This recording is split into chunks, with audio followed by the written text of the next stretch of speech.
La lecture, c'est la suite de notre cycle sur le fascisme. Et en vrai de vrai, normalement, il y avait un autre article à lire avant ça, mais j'avais plus en tête. Donc j'ai annoncé celui qu'on va lire là, qui est une table ronde en fait. Une table ronde qui a eu lieu en 2020 avec notamment des organisations antifascistes, la Jeune Garde, la FA Paris Banlieue, la Horde, euh, pour parler de leur pratique de l'antifascisme. Du coup, c'est intéressant parce qu'on a lu auparavant beaucoup d'éléments historiques, sur les années 30. La dernière fois, c'était sur les années 90, on se rapprochait déjà. Et là, on va voir c'est quoi l'antifascisme de nos jours. On va être dans cette phase-là. Donc, let's go. Les rivaux sont vus ou se font tirer dessus. Comme des canettes de 33 centilitres. Je te tranquillise, je me la raconte trop comme les gens qui lisent. Donc, pratique de l'antifascisme, France 2020. Tiens, j'ai essayé de quand même trouver un petit fond sonore là.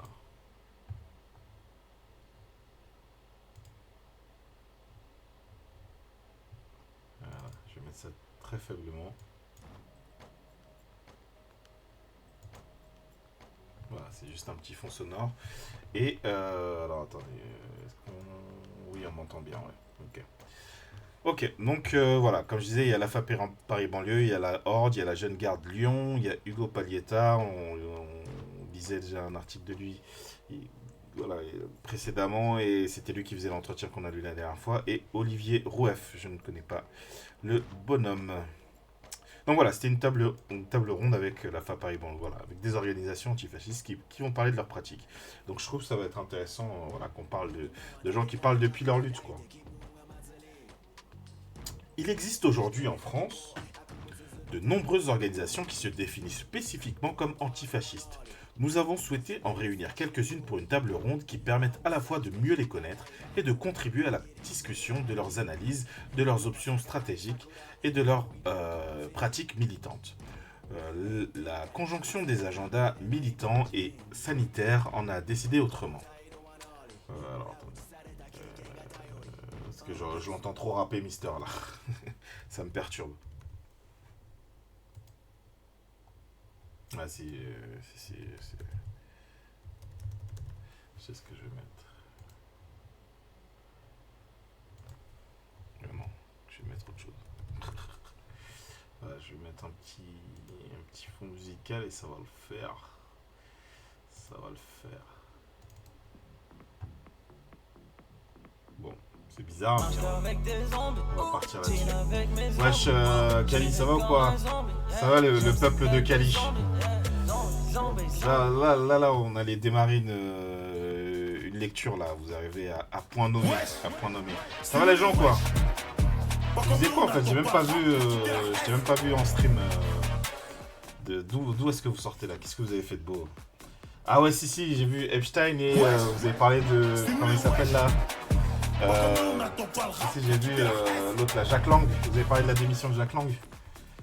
Donc, est-ce que vous avez regretté la démission de Jack Lang? Voilà, Jack Lang. Bon, allez, le temps que vous arriviez, je vais vous raconter. J'ai eu à rencontrer Jack Lang. J'ai eu à poser un micro, parce que j'ai eu à tourner une interview de Jack Lang et à poser un micro sur son corps. C'était il y a pas si longtemps, hein. C'était pas là, c'était il y a genre 1 an, 2 ans, mais voilà, c'est pas dans les expériences les plus joyeuses de ma vie quoi. Epstein et le déni des anti-conspi sur la situation. Ok. Voilà, c'était pour vous dire, on y allait à deux et on savait, on voyait, ça va Kanye quoi. Il était chelou, il était pas chelou, c'était genre le vieux bourge qui avait zappé, qui avait une interview. Non, il n'était pas chelou, mais c'était Jacques Lang, quoi. Donc la camarade, on n'avait pas décidé à l'avance qui allait mettre le micro. Et au moment où, voilà, fallait mettre bizarrement, elle a eu à chercher longtemps. Ah tiens, j'ai perdu un truc là dans la valise. Donc vas-y, je m'y suis collé. Et bah voilà quoi, c'était pas infernal, c'était normal, mais genre, c'était dégueulasse quoi. C'était. Tu te dis, ouais, en fait, tu sais, tu vois, tu sais, même si c'est avant la sortie des dossiers Epstein, tu sais, voilà, qui est la personne quoi. Voilà, ça dégoûte. Hein. Je travaille dans l'audiovisuel, du coup, très souvent, je fais des interviews, des trucs comme ça, donc je peux en tourner, je peux en monter. Merci pour les follow, les gens, bienvenue. Pour vous dire un peu, ici chez la psychothèque, qu'est-ce qu'on fait comme je reprends là, je suis carrément je suis perturbé. Ce qu'on fait globalement, c'est de la lecture, et mater des trucs, beaucoup de politique. Là, par exemple, on est sur un cycle de lecture sur l'antifascisme. Attendez, est-ce que j'ai moyen de baisser les... Quand même.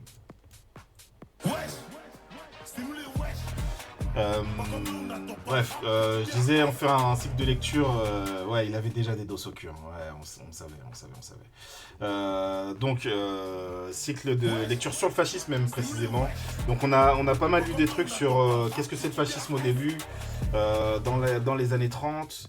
Puis on est avancé, c'était quoi l'antifascisme des années 90 et là on arrive dans l'antifascisme des années 2020 pour voilà, essayer de nous inspirer un peu que nous disent les organisations, voilà, celles et ceux qui luttent quotidiennement contre le fascisme et qui voient que ça pue un peu, voilà, qu'est-ce qu'ils et elles ont à nous dire. Donc ça c'est ce cycle là qu'on fait en ce moment et parfois on regarde des trucs aussi. La dernière fois on avait regardé un docu sur les Black Panthers, là j'ai envie de regarder un truc de faire un cycle sur le boycott, des pratiques de boycott dans divers endroits du monde et de l'histoire. Par exemple sur la ségrégation raciale des États-Unis, des trucs comme ça. Je suis tombé sur des trucs. J'ai envie de mater ça, donc on va commencer là vendredi quoi. Ici on est là le lundi et le vendredi à 21h. Et donc ouais, on allait commencer à lire cet article. Juste avant ça, tiens, un peu de promo quand même, parce que moi je milite aussi au LP à l'anticapitaliste et je vais faire de la promo, pas pour le parti en soi, je vous prends pas en traître, mais un entretien qu'on a sorti là il y a une semaine. Je fais un entretien avec Elisabeth Dikizeko qui est une historienne sur Lubumba en fait. Voilà, si ça vous intéresse franchement sur Lubumba, c'est vachement intéressant. Voilà, en une demi-heure on retrace un peu le parcours du personnage et qu'est-ce qu'il représentait non seulement pour le Congo, pour l'histoire du Congo et pour le monde entier en vrai, pour le monde entier. Donc est-ce que je serais d'extrême gauche? Pas au sens de Laurent Nunez. Voilà ce que je dirais. Est-ce que j'aime bien RP? J'ai des critiques d'RP. Il y a des trucs qui sont bien chez RP, ouais. Je suis pas RP, c'est pas un hasard, quoi. Et j'ai pas vu Soundtrack pour un coup d'état. J'ai raté le film. Je suis un peu dépité. Hein. Je vous cache pas que je suis un peu dépité. Voilà. Et donc Black Panther Party, on avait regardé ça effectivement parce qu'il y avait pas mal de trucs et c'était intéressant de... Allez, merci pour les follow hein, tout le monde hein. Et je vais quand même couper l'alerte là qu'on puisse... Attends, pourquoi j'ai pas... Ah oui, il manque un truc alors, attends. Ouais, ça fait plaisir d'écouter la mano. Néanmoins. Pas pendant qu'on lit quoi, n'est-ce pas? Voilà. Mais donc Black Panther Party, voilà, c'était intéressant aussi de revoir qui c'était, notamment tout l'héritage politique qui est le leur. Voilà, bon, je coupe un peu les alertes. Merci en tout cas, hein. Merci Mulok des Boss, ok. Juan Castroflex, ok. Et Corail.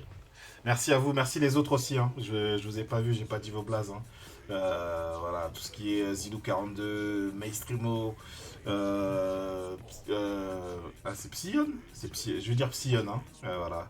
Stylo à pointe fine, Merci à Stylo à Pointe Fine. Donc voilà. Lumumba, c'est intéressant. Voilà, c'était l'anniversaire de sa mort, 65 ans de sa mort là en janvier dernier. Et il y a son fils qui est décédé en plus pas longtemps après là. Il me semble que c'était en janvier aussi, ou peut-être début février. Donc voilà, c'est intéressant d'aller. Parfois on fait ça. Il y a un moment, on avait fait un cycle, on regardait un peu des figures politiques africaines, etc. Donc voilà ce qu'on fait sur ce stream. Et donc là, on passe. Tiens, je vais remettre la transition pour repartir sur la lecture. Les rivaux sont plus ou se font tirer dessus, comme des canettes de 33 centilitres. Je te tranquillise, je me la raconte trop comme les gens qui lisent. Ah ouais, mais j'ai pas du tout mis la lecture, ouais. Voilà. Ok, donc, pratique de l'antifascisme. Tiens, je vais changer, du coup, quand même, de chanson de fond. On va se mettre du Johnny Jewel. Ça fait toujours plaisir. Et on y va. Donc, l'idée, c'est d'avoir des organisations antifa qui nous parlent de leur expérience. Merci pour le follow, Woudan, Buffo Wallace, Orange Pangolin, n'est-ce pas? Donc voilà, pratique de l'antifascisme, France 2020, table ronde avec la FA Paris Banlieue, la Horde et Jeune Garde de Lyon, voilà, qui a été dissoute depuis. Il existe en France de nombreuses organisations qui se définissent spécifiquement comme antifascistes. Nous avons souhaité en réunir quelques-unes pour une table ronde qui permette à la fois de mieux les faire connaître et de contribuer à la discussion de leurs analyses, de leurs options stratégiques et de leurs pratiques militantes. La conjonction des agendas militants et sanitaires en a décidé autrement. 3 collectifs ont néanmoins pris le temps de répondre par écrit ou enregistrement audio à quelques questions communes. On y voit des différences d'appréciation, d'élaboration et d'intervention liées notamment à des analyses différentes du fascisme et de la manière dont il progresse et s'enracine, mais aussi à la vocation spécifique de chaque organisation. La Horde se veut un outil transversal au service des groupes antifascistes tels que la Jeune Garde et l'Action antifasciste Paris-Banlieue. AFA Paris-Banlieue, je veux dire plutôt comme ça. Eux-mêmes forgés dans des contextes sociaux, politiques et militants différents.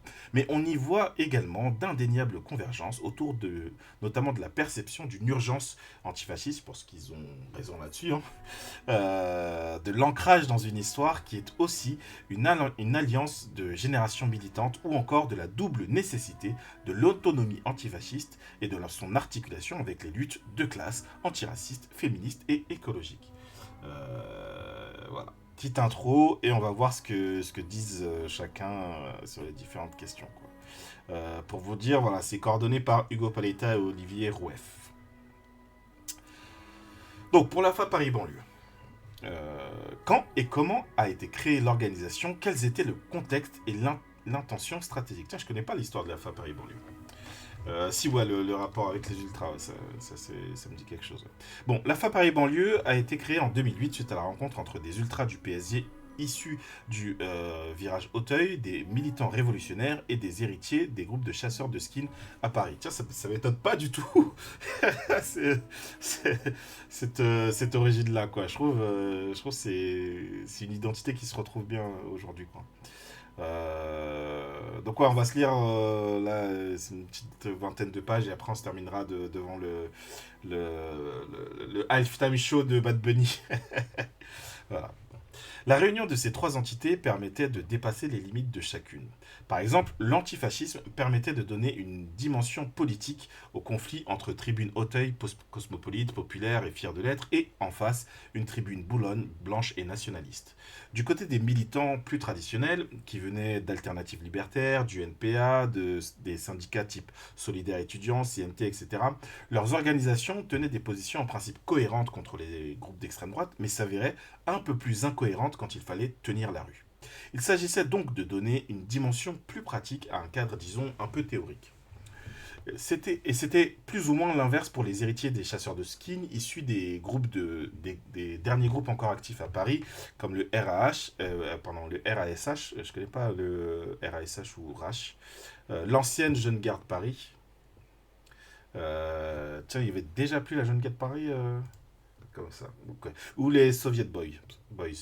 Une volonté d'élargir la politisation d'une pratique assez régulière, celle de l'affrontement ritualisé contre les groupes d'extrême droite. Nos rencontres se sont nouées auparavant dans la rue dans un contexte de renouveau de l'activité contestataire, notamment au cours du mouvement contre le CPE en 2006, puis contre la loi LRU en 2009. Bienvenue Kurt Russell Crowe 2, merci pour ton follow. À cette époque, on assiste aussi à la restructuration des groupes d'extrême droite qui deviennent plus organisés et s'en prennent de manière frontale aux mouvements sociaux. Les attaques du RAID, donc du regroupement des étudiants de droite, en réalité une pâle copie du GUD, celle du bloc identitaire, celle de Troisième Voie, etc. Il fallait alors les affronter directement, les empêcher d'agir et de se développer dans la rue. L'intention initiale découle de ce contexte, même si ça s'est politisé ensuite. Pour la tribune Auteuil, l'affrontement avec la tribune Boulogne, pour les militants syndicaux, les affrontements avec le RAID, pour les chasseurs de skins, les affrontements avec la scène skinhead, bonhead, néo-nazi, etc. Ensuite, ça a beaucoup évolué avec plusieurs moments pivots.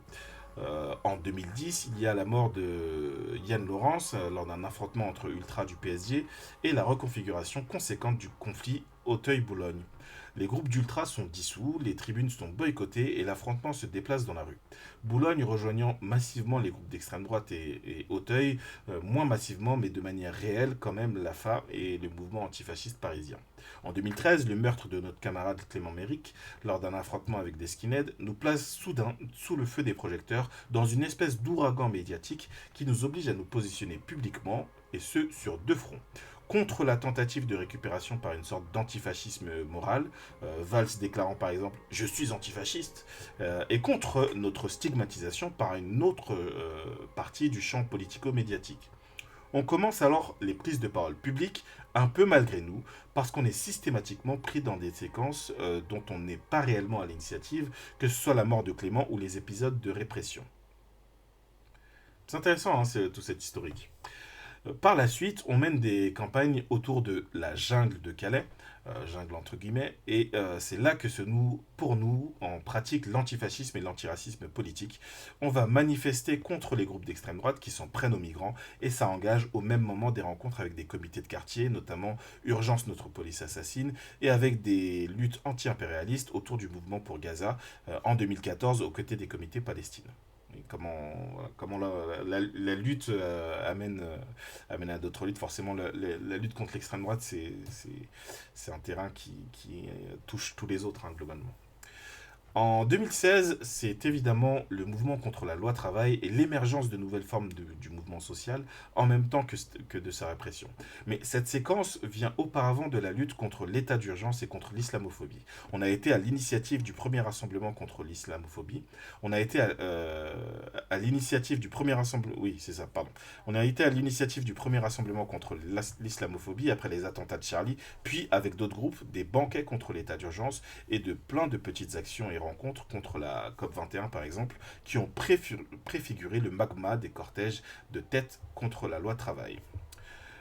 De 2016 à aujourd'hui, on s'implique essentiellement, donc là voilà, on est parti de 2008, vous voyez, et en suivant l'histoire de l'AFA Paris-Banlieue, on a l'histoire d'une partie des mouvements sociaux des années 2010, quoi, globalement.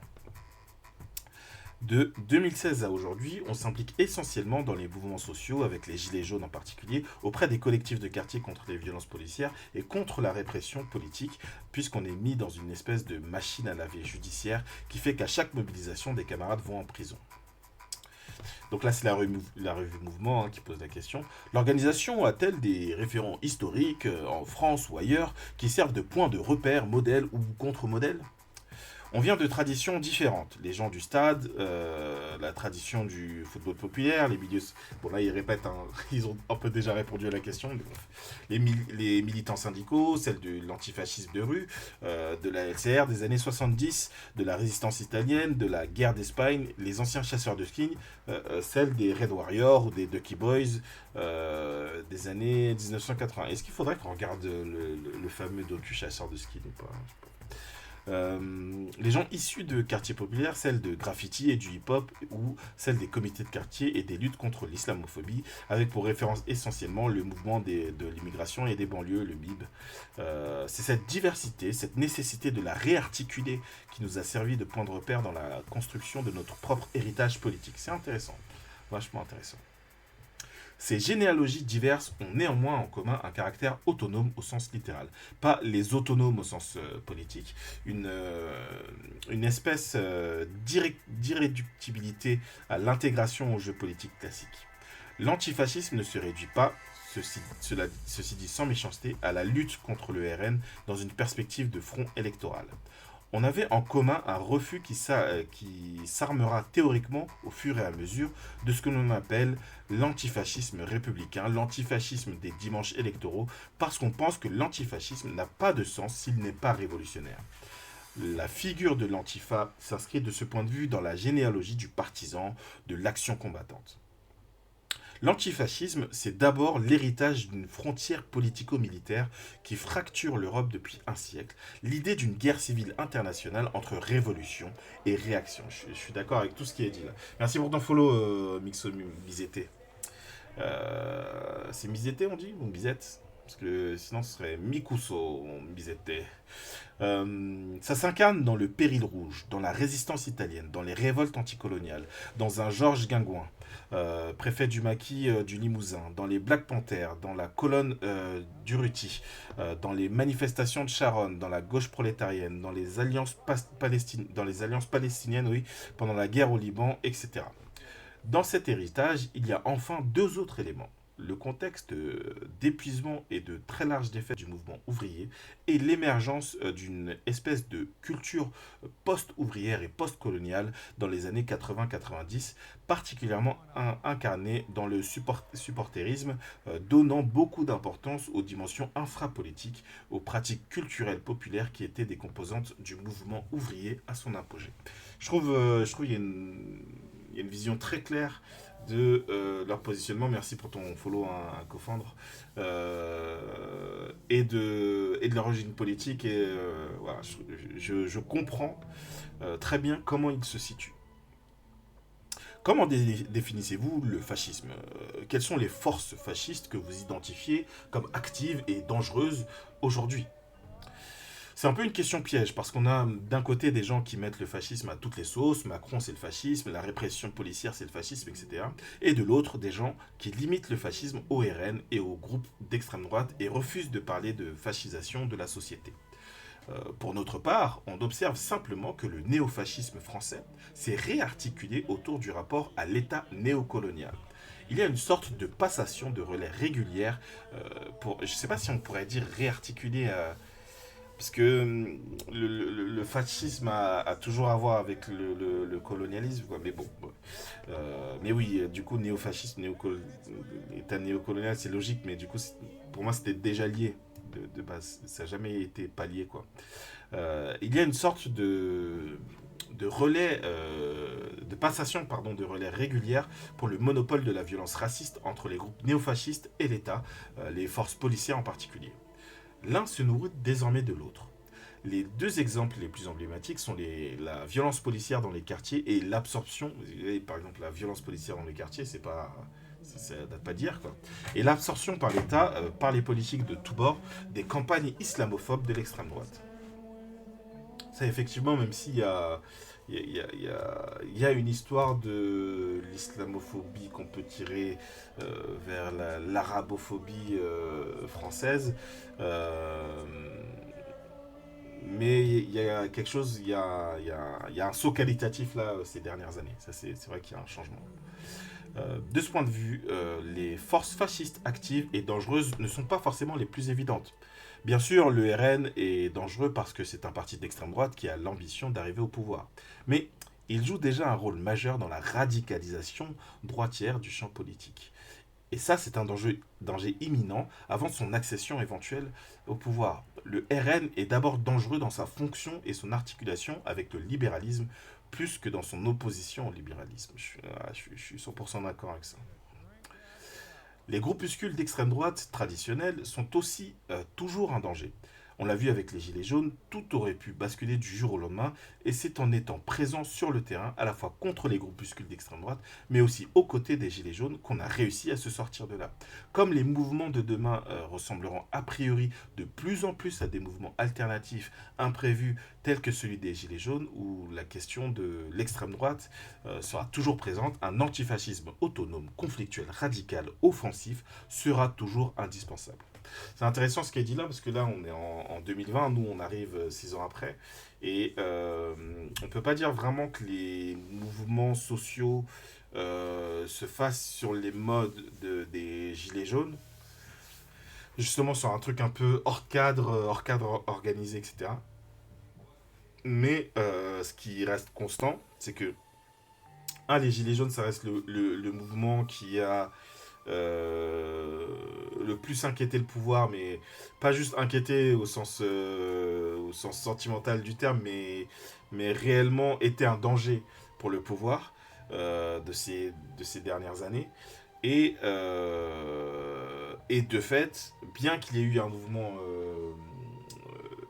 social historique contre les retraites, il y a eu une impuissance du mouvement ouvrier traditionnel, je veux dire comme ça, qui ne cesse de se constater, et c'est vrai pour les organisations, les organisations syndicales, etc., syndicales, politiques, euh, c'est vrai, y compris pour les mouvements autonomes, là, au sens de l'autonomie politique, pour le coup. Avec la dynamique du 10 et du 18 septembre, pardon, qui là aussi n'ont pas tellement abouti, quoi. Il y a une incapacité à engranger des victoires un peu spectaculaires, un peu. Ça va avoir l'air contradictoire ce que je dis, mais un peu symbolique, quoi, mais dans le sens. Un truc où tu dis, voilà, finalement, le gouvernement, finalement, Macron, il a été battu là-dessus, très clairement, sur ce truc-là qui a plus ou moins son importance. Ça n'existe pas pour l'instant, quoi. Il faut insister sur la police. Le racisme d'État a toujours existé, mais il y a quand même une forme de radicalisation aujourd'hui avec l'autonomisation de la police, sa militarisation, quoi, et ce qu'elle implique en termes de danger totalitaire. La lutte contre la police constitue une grosse part de la lutte contre le fascisme quand on veut pratiquer un antifascisme conséquent. Je suis tout à fait d'accord. Les gens disent souvent, c'est effrayant, les flics votent à 70% Le Pen. Mais l'enjeu n'est pas de les remplacer par 70% de gens qui votent Mélenchon. Ce qui conduit les policiers à tuer des Noirs et des Arabes de façon régulière, à marcher armés et masqués vers l'Élysée en 2016, etc., ça s'ancre dans des logiques propres à l'institution et à la généalogie directement coloniale d'unités comme la BAC, par exemple. Euh, je vois pas quoi redire là-dessus, hein. Il y a une histoire raciste et coloniale de l'État français et de certaines de ses institutions, et l'autonomisation de la police est un bon exemple d'un phénomène qui, pour alimenté qu'il soit par l'extrême droite, ne s'y résume absolument pas.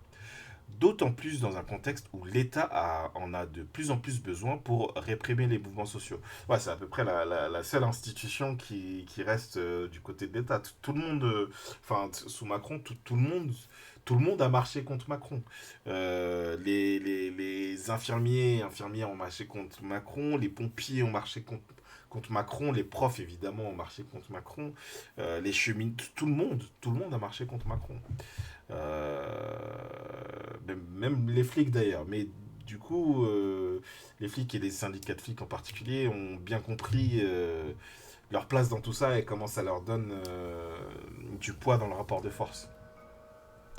Enfin, il faut compter aussi tout un front culturel qui est en train de se développer, avec des gens de l'extrême droite classique, la fachosphère habituelle, mais aussi des extensions pour lesquelles fasciste ne serait pas forcément le mot exact, qui va de CNews à Front Populaire, revue souverainiste, à Limite, revue d'écologisme réactionnaire, etc.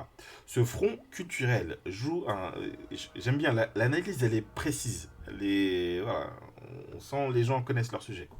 Ce front culturel joue un rôle considérable dans la fascisation des idées et il marque bien la porosité et les allers-retours incessants qu'il peut y avoir entre l'extrême droite traditionnelle et un spectre bien plus large qui va d'ailleurs jusqu'à la gauche avec le printemps républicain.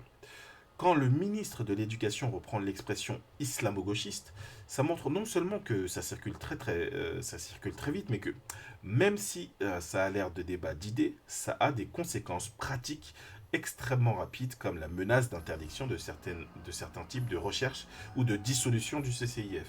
Et voilà, ce qui leur donne raison, c'est la dissolution de la Jeune Garde, qui est une menace de dissolution de la Jeune Garde et d'urgence Palestine et qui tombe sur la Jeune Garde. C'était aussi, il me semble que c'était Nantes Révolté. Nantes Révolté, ils avaient été dissous ou pas? Je crois que ça n'avait pas été le cas au final, j'ai un doute. J'ai un doute sur Nantes Révolté, j'ai un doute sur la Gale. Il me semble la Gale, c'est. Je sais pas, peut-être vous avez l'info dans le chat. Euh, je crois que ça n'avait pas été le cas, hein, mais, euh, voilà, dissolution du CCIF. Quant à l'expression grand remplacement, qui jusque-là était l'apanage de fascistes type Renaud Camus, elle est maintenant reprise par Alain Finkielkraut tous les samedis matins sur France Culture et on peut craindre qu'elle succède un jour à celle de lutte contre le séparatisme, entre guillemets. Quels sont les groupes et organisations avec qui vous êtes en contact, en réflexion commune, agissez en commun, y compris au niveau international pour des mobilisations ponctuelles ou de façon plus durable? Nos liens renvoient à nos particularités. On est en contact avec des groupes issus du stade, les Bucaneros à Madrid, Héraclis en Grèce. Ce n'est pas qu'un héritage ultra. L'organisation populaire dans les tribunes autour du football est quelque chose de très cohérent. Ce n'est pas qu'un endroit où recruter comme certains essaient de le faire. On a aussi des contacts plus politiques avec des réseaux tels que Info Haute, l'autonomie organisée en Italie, et d'autres réseaux similaires en Europe avec lesquels on s'organise. Ouais. Donc c'est un portail du mouvement social autonome italien qui relie les centres sociaux, les collectifs étudiants, les luttes pour le logement, le travail, l'environnement. Ok. Et d'autres réseaux similaires en Europe avec lesquels on s'organisait autour des contre-sommets à une époque. Aujourd'hui, plutôt autour de campagnes communes liées par exemple au Covid avec les brigades de solidarité populaire au moment du confinement. À l'échelle nationale, une grosse partie de notre travail a été de construire des liens avec les comités de quartier, d'être présent avec les familles, que ce soit avec Urgence, notre police assassine pour Amin Bentounsi, Vivolé pour Lamine Dieng, puis les comités pour Adama et la famille Traoré, ou encore pour Ali Ziri ou Wissam. Pour nous, c'est essentiel parce que c'est à l'interface entre la lutte antifasciste et la lutte contre le racisme d'État qui, à nos yeux, sont des luttes plus ou moins communes. Je reste d'accord. Ça va, sentez-vous curieux, merci pour ton follow, hein. Pour notre génération militante, c'est impératif d'assumer que les quartiers constituent un des secteurs les plus combatifs du mouvement social. Encore faut-il être prêt à le voir et à considérer les révoltes des quartiers comme une part du mouvement social, ce qui nous distingue sans doute de certaines franges du mouvement ouvrier classique. Enfin, on essaye d'entretenir des contacts aussi avec le champ politique traditionnel dans une double dimension, avec les groupes autonomes dans les mobilisations, un gros travail de coordination pour contribuer et aussi pour porter un antifascisme autre que celui de certaines organisations de gauche, et dans certains cadres unitaires contre l'extrême droite. On essaie de se placer à l'intersection de ces différentes réalités parce qu'on considère qu'elles ne font sens que quand elles font écho les unes aux autres. La lutte contre Le Pen, c'est bien, mais la lutte contre Macron, c'est bien aussi, voire c'est mieux. En résumé, une dimension unitaire légaliste, une dimension autonome, conflictuelle, ancrée dans les mouvements sociaux et une dimension plus politique au sens de construction avec les comités de quartier. Je trouve ça cohérent et vachement intéressant comme construction. Je suis curieux de voir comment ça se passe pour les autres organisations parce que là, voilà, je trouve ça vachement intéressant en tout cas. Comment voyez-vous la relation entre la lutte antifasciste et d'autres combats, antiracistes, féministes, syndicaux, écologistes? Bon, ils ont déjà un peu répondu sur l'antiracisme, un petit peu aussi sur le syndical, mais bon. Il faut ici insister sur la dimension pratique dans laquelle on est réellement impliqué. Il y a une dimension théorique qu'on valide totalement de l'articulation entre les luttes antifascistes, anticapitalistes, antisexistes, etc. Mais ce qui nous a toujours dérangé, c'est de faire une sorte de listing systématique qui en reste à la position de principe. Régulièrement, on nous critique pour notre absence de position sur un ensemble de questions. La réalité, c'est qu'il n'y a pas d'absence de position, mais des processus d'implication pratique dans chaque lutte. On en parle uniquement quand on estime avoir une forme de légitimité pratique. Je suis d'accord avec eux, si c'est pour faire les théoriciens sur les gens, c'est pas la peine. Ça a été le cas notamment de l'antiracisme politique. On considérait que les questions de l'antifascisme et de l'antiracisme politique se rejoignaient dans une seule et même lutte. On s'est donc investi concrètement dans les mobilisations de l'antiracisme politique. Plus je dis antiracisme politique, plus je pense à la critique d'un camarade qui trouvait ce terme un peu imprécis.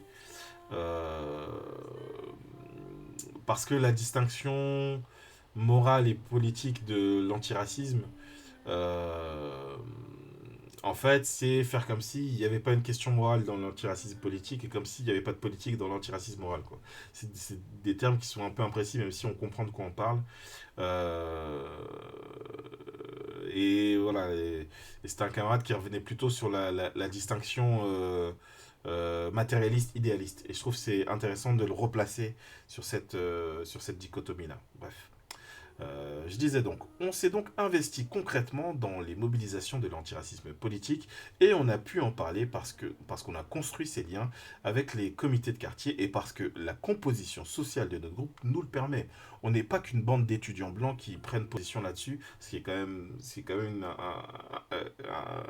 un assez gros des troupes de groupes Antifa. Voilà, on n'est pas qu'une bande d'étudiants blancs qui prennent position là-dessus. On est composé de jeunes issus de quartier, de femmes voilées, de jeunes musulmans victimes de l'islamophobie d'État, etc. Et ça c'est un truc vraiment essentiel.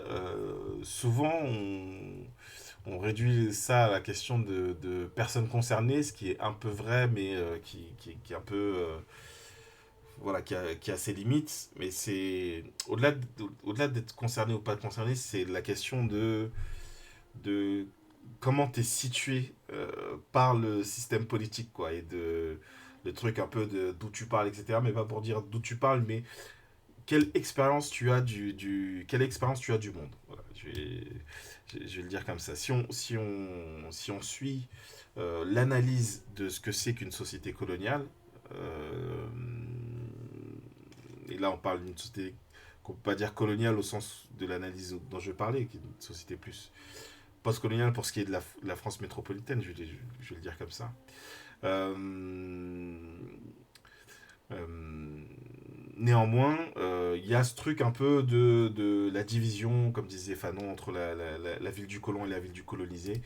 Et pour moi, ce qu'il y a à conclure de ça, en fait, c'est que les deux ne vivent pas dans le même monde. Et je pense que c'est un truc qui se conserve, y compris après certaines décolonisations et comment les populations issues de la colonisation sont traitées. C'est quelque chose qui reste. Et du coup, quand tu as des personnes qui sont issues de la colonisation dans ton organisation, qui politisent non seulement cette appartenance, mais qui politisent leur combat contre le fascisme, en fait, tu as un antifascisme qui est forcément un peu différent, quoi.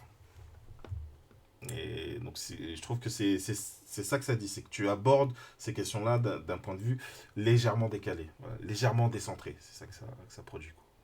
L'articulation avec le féminisme se fait aussi, et là on commence justement à en parler parce qu'on a un collectif de militantes qui ont créé une coordination antifa féministe et qui agissent contre les pseudo-féministes de Némésis ou dans des coordinations plus larges avec par exemple le cortège antifasciste du 8 mars. Et donc voilà, ça reste encore une fois tout à fait intéressant d'entendre le discours qu'ils ont en 2020 avec le truc où on voit là que ces pseudo-féministes de Némésis s'imposent maintenant dans les manifs féministes du 8 mars, du 25 novembre, etc. Merci pour ton follow, hein, Paul Yacine. Ce qui est quand même un problème, j'allais dire majeur.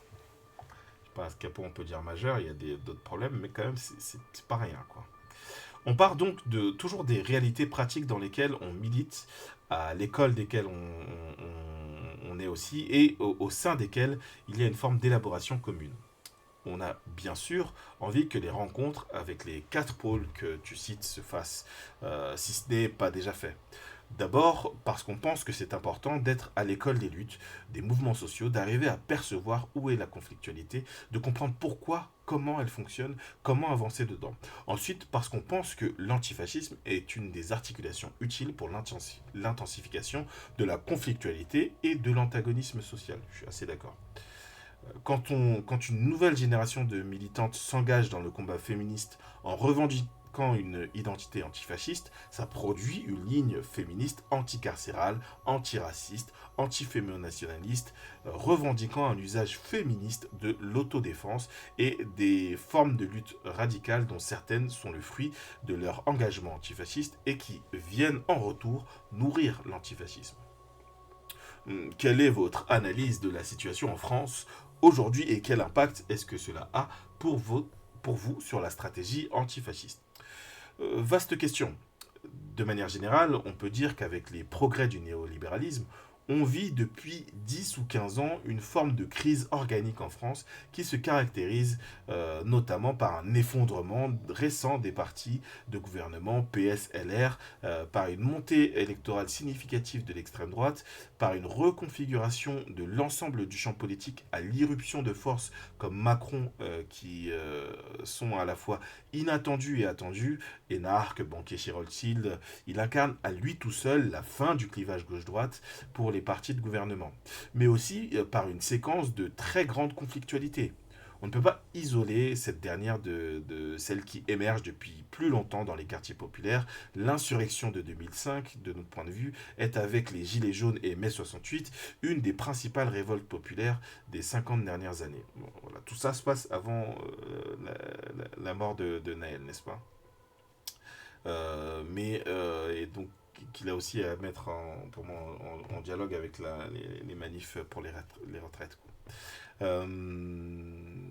Mais depuis 2016, on observe une intensification avec un renouveau des formes de mouvement social, que ce soit à travers le cortège de tête, dont la généalogie antiraciste et antifasciste est intéressante, les gilets jaunes, la lame de fond de l'antiracisme politique, le renouveau du féminisme contemporain et le phénomène MeToo, ou enfin, évidemment, l'émergence de la question écologique. Voilà, je sentais qu'ils allaient terminer par ça. Face à cela, l'accélération des pratiques autoritaires s'inscrit dans ce que Paul Rocher désigne comme un étatisme autoritaire.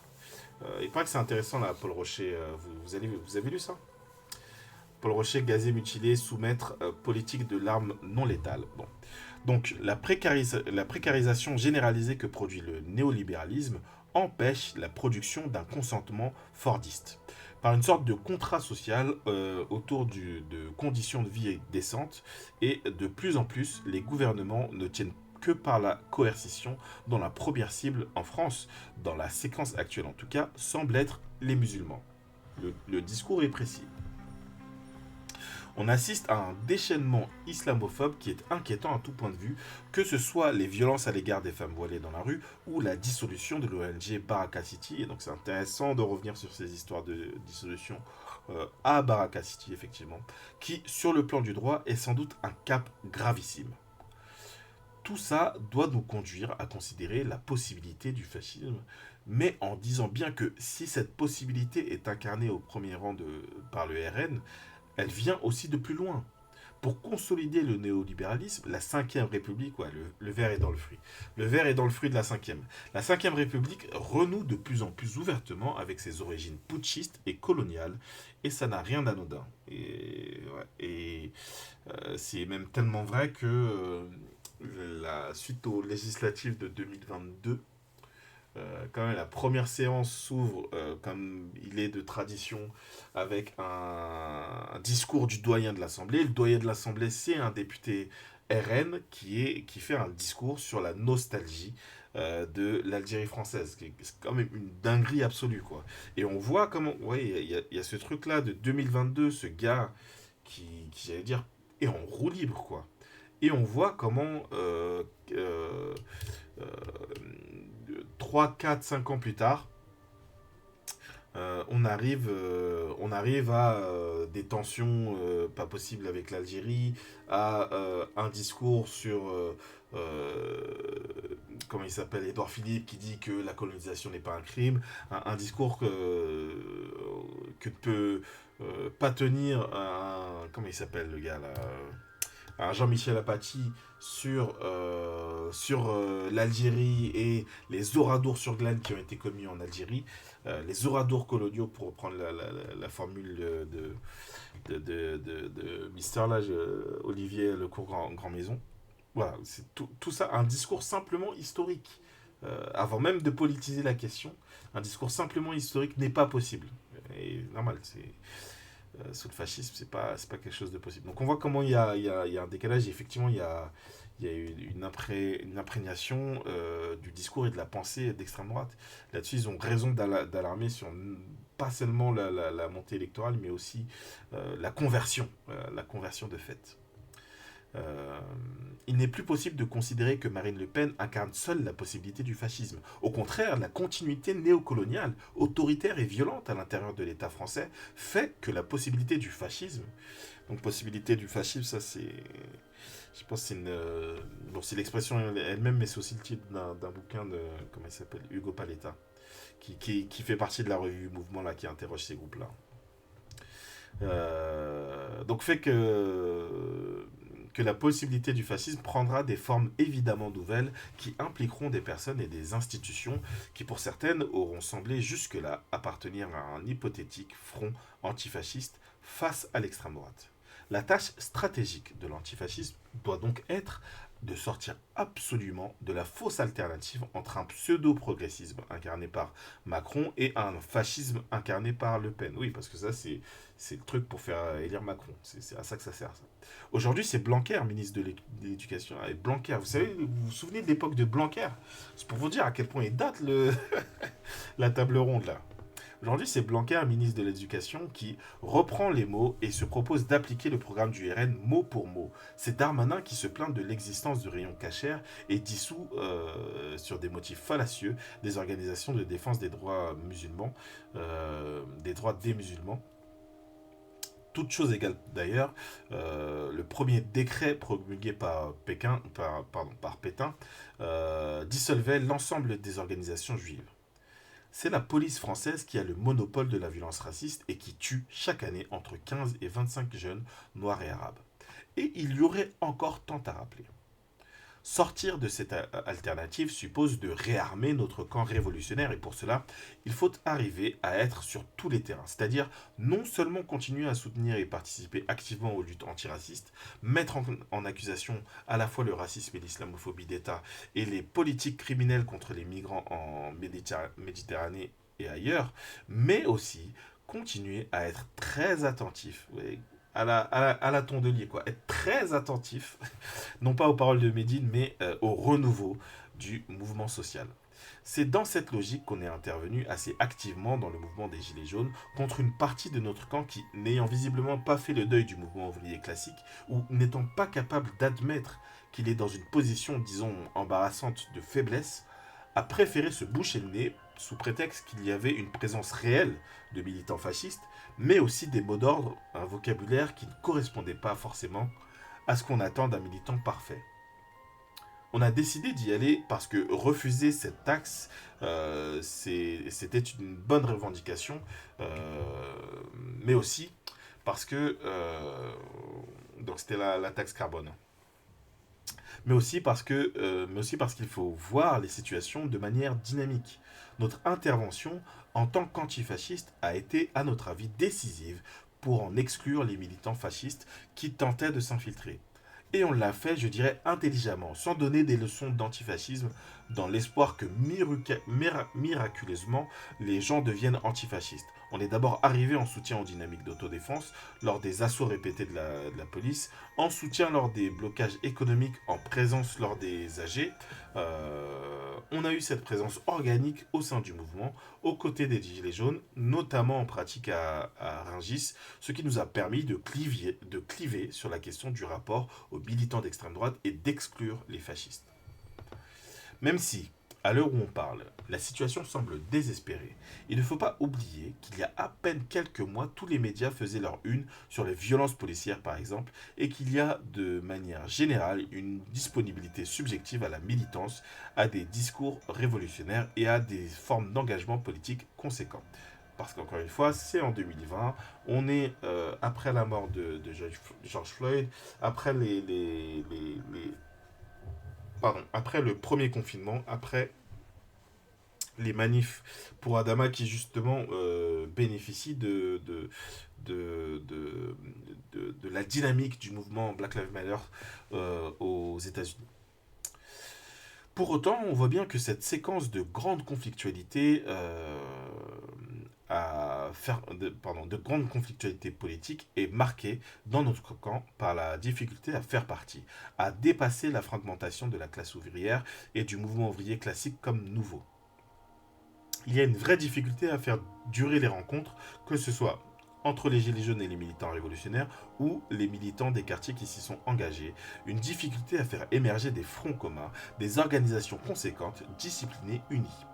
Réarmer le camp révolutionnaire, c'est donc aussi contribuer à notre hauteur à ce que des rencontres entre les différentes réalités des luttes parviennent à durer dans des fronts larges qui soient capables de proposer des alternatives réelles au néolibéralisme et à la possibilité du fascisme, ceci avec le plus d'écoute, de bienveillance, de loyauté et de disponibilité possible, et en gardant à l'esprit que l'heure est quand même relativement grave.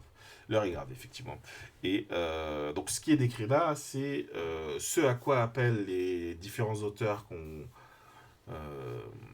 qu'on a lus. Tiens, en fait, je pense que ce qu'on va faire, pas là tout de suite, mais voilà, je me prépare à l'avance là les différents cycles, et je pense que prochain cycle on fera sur les gilets jaunes. Bref, si je dis ça, c'est pour dire globalement dans les gilets jaunes on retrouve beaucoup la classe moyenne qui précisément est celle qui est pointée du doigt par Carlos Maria Tegui qu'on a lu ici sur le fascisme,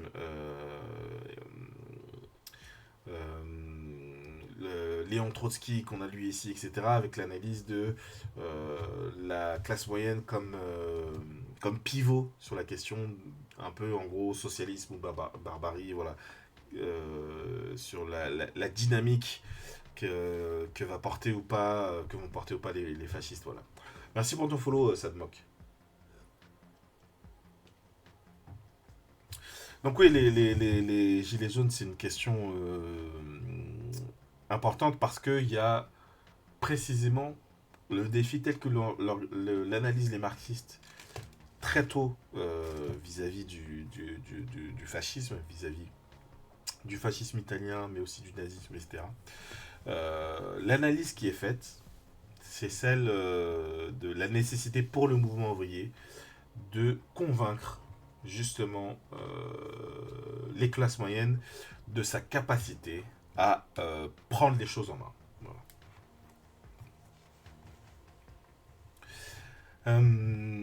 Passons à la horde. Donc on est à la moitié de l'article. Là. Enfin, l'article, c'est une retranscription d'une table ronde. Et voilà, là on était sur la partie la fin Paris banlieue. Passons à la horde. Alors, peut-être en passant à la horde, je vais voir si je change pas de... Non, je vais pas changer de musique tout de suite. Bon. Quand et comment a été créée l'organisation? Quels étaient le contexte et l'intention stratégique? Donc c'est les mêmes questions hein, pour les différents collectifs. L'idée de fonder le collectif La Horde est née d'un double constat fait au début des années 2010. Premier constat, entre 2002 et 2012, l'extrême droite française s'est en partie réinventée, tandis que, dans le même temps, et de façon assez paradoxale, l'intérêt à son sujet diminuait dans les médias et dans le monde militant. Pourtant, à l'apparition des identitaires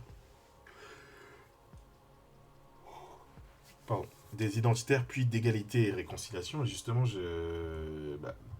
c'est parfait.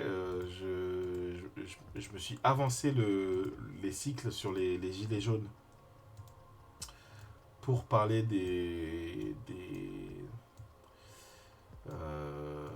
donc, à la place, normalement, je vais parler des trucs autour de Soral, etc.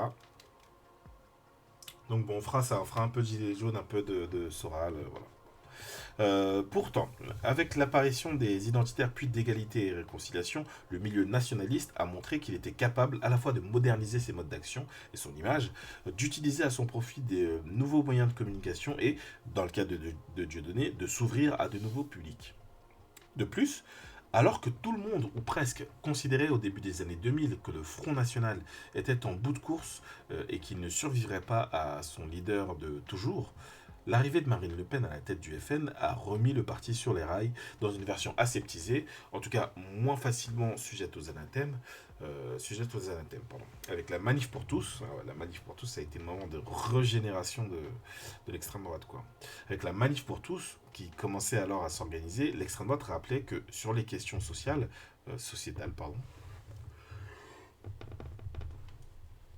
puisqu'une différence est faite. Donc, rappelait que sur les questions sociétales, elle avait encore les moyens de mobiliser bien au-delà de ses cercles habituels et donc de peser dans le débat public. Enfin, grâce à un travail de fourmi mené principalement dans la sphère virtuelle, l'extrême droite commençait à se fondre dans le paysage jusqu'à disparaître dans les esprits alors qu'elle avait simplement évolué. Second constat. À la même période, Ralph Ron et Nopa Saran, donc Ralph Ron, on a lu la dernière fois un entretien sur l'histoire de Ralph Ron. Donc Ralph Ron et Nopa Saran, deux réseaux qui structuraient chacun à leur façon l'activité antifasciste, disparaissaient pratiquement. Des groupes antifascistes autonomes se constituaient, généralement dans l'urgence suite à des agressions par des groupes nationalistes radicaux, mais sporadiquement et souvent sans contact les uns avec les autres. La disparition de ces deux réseaux a diminué la visibilité de l'antifascisme organisé et il n'était pas facile de savoir vers qui se tourner pour être mis au courant des initiatives pour se procurer. Donc on voit comment petit à petit se dessine le rôle qu'ils vont se donner, quoi. Pour se procurer du matériel, pour comprendre la réalité de l'extrême droite actuelle et les dangers qu'elle représente. La méconnaissance de ce qu'est la lutte antifasciste s'est amplifiée après la mort de Clément Méric et au moment des mouvements sociaux de la deuxième moitié des années 2010. Quand dans les médias et sur les réseaux sociaux se dessine une figure fantasmée et caricaturale de l'antifa, violent et sectaire, à l'élaboration de laquelle l'extrême droite virtuelle contribue évidemment, à grands coups de citations imaginaires comme celle de Churchill qui n'a jamais dit que les fascistes de demain s'appelleraient antifascistes. Ça ne m'étonne pas qu'il n'ait pas dit ça. Bon. C'est pourquoi, depuis 2012, nous agissons sur 3 fronts.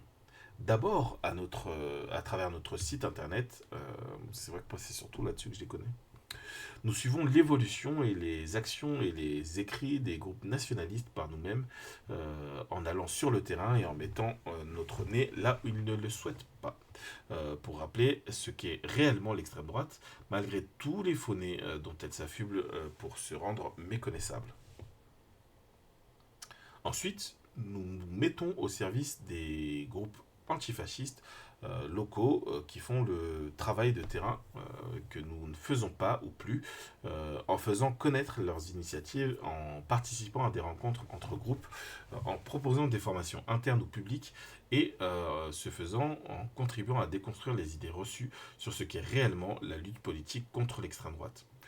Enfin, nous produisons et diffusons des outils de propagande permettant d'assurer une présence, entre guillemets, présence antifasciste, donc des autocollants, des outils pédagogiques, une cartographie mise à jour tous les ans. Donc voilà, c'est la fameuse cartographie que vous devez connaître de la Horde, qui est carrément un truc qui est repris par l'extrême droite pour faire une cartographie de militants et militantes de gauche, bref.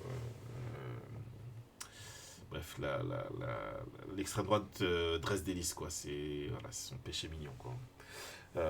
Donc des outils pédagogiques, donc la cartographie, une chronologie, des brochures, prochainement un jeu de société coopérative, donc il est sorti depuis.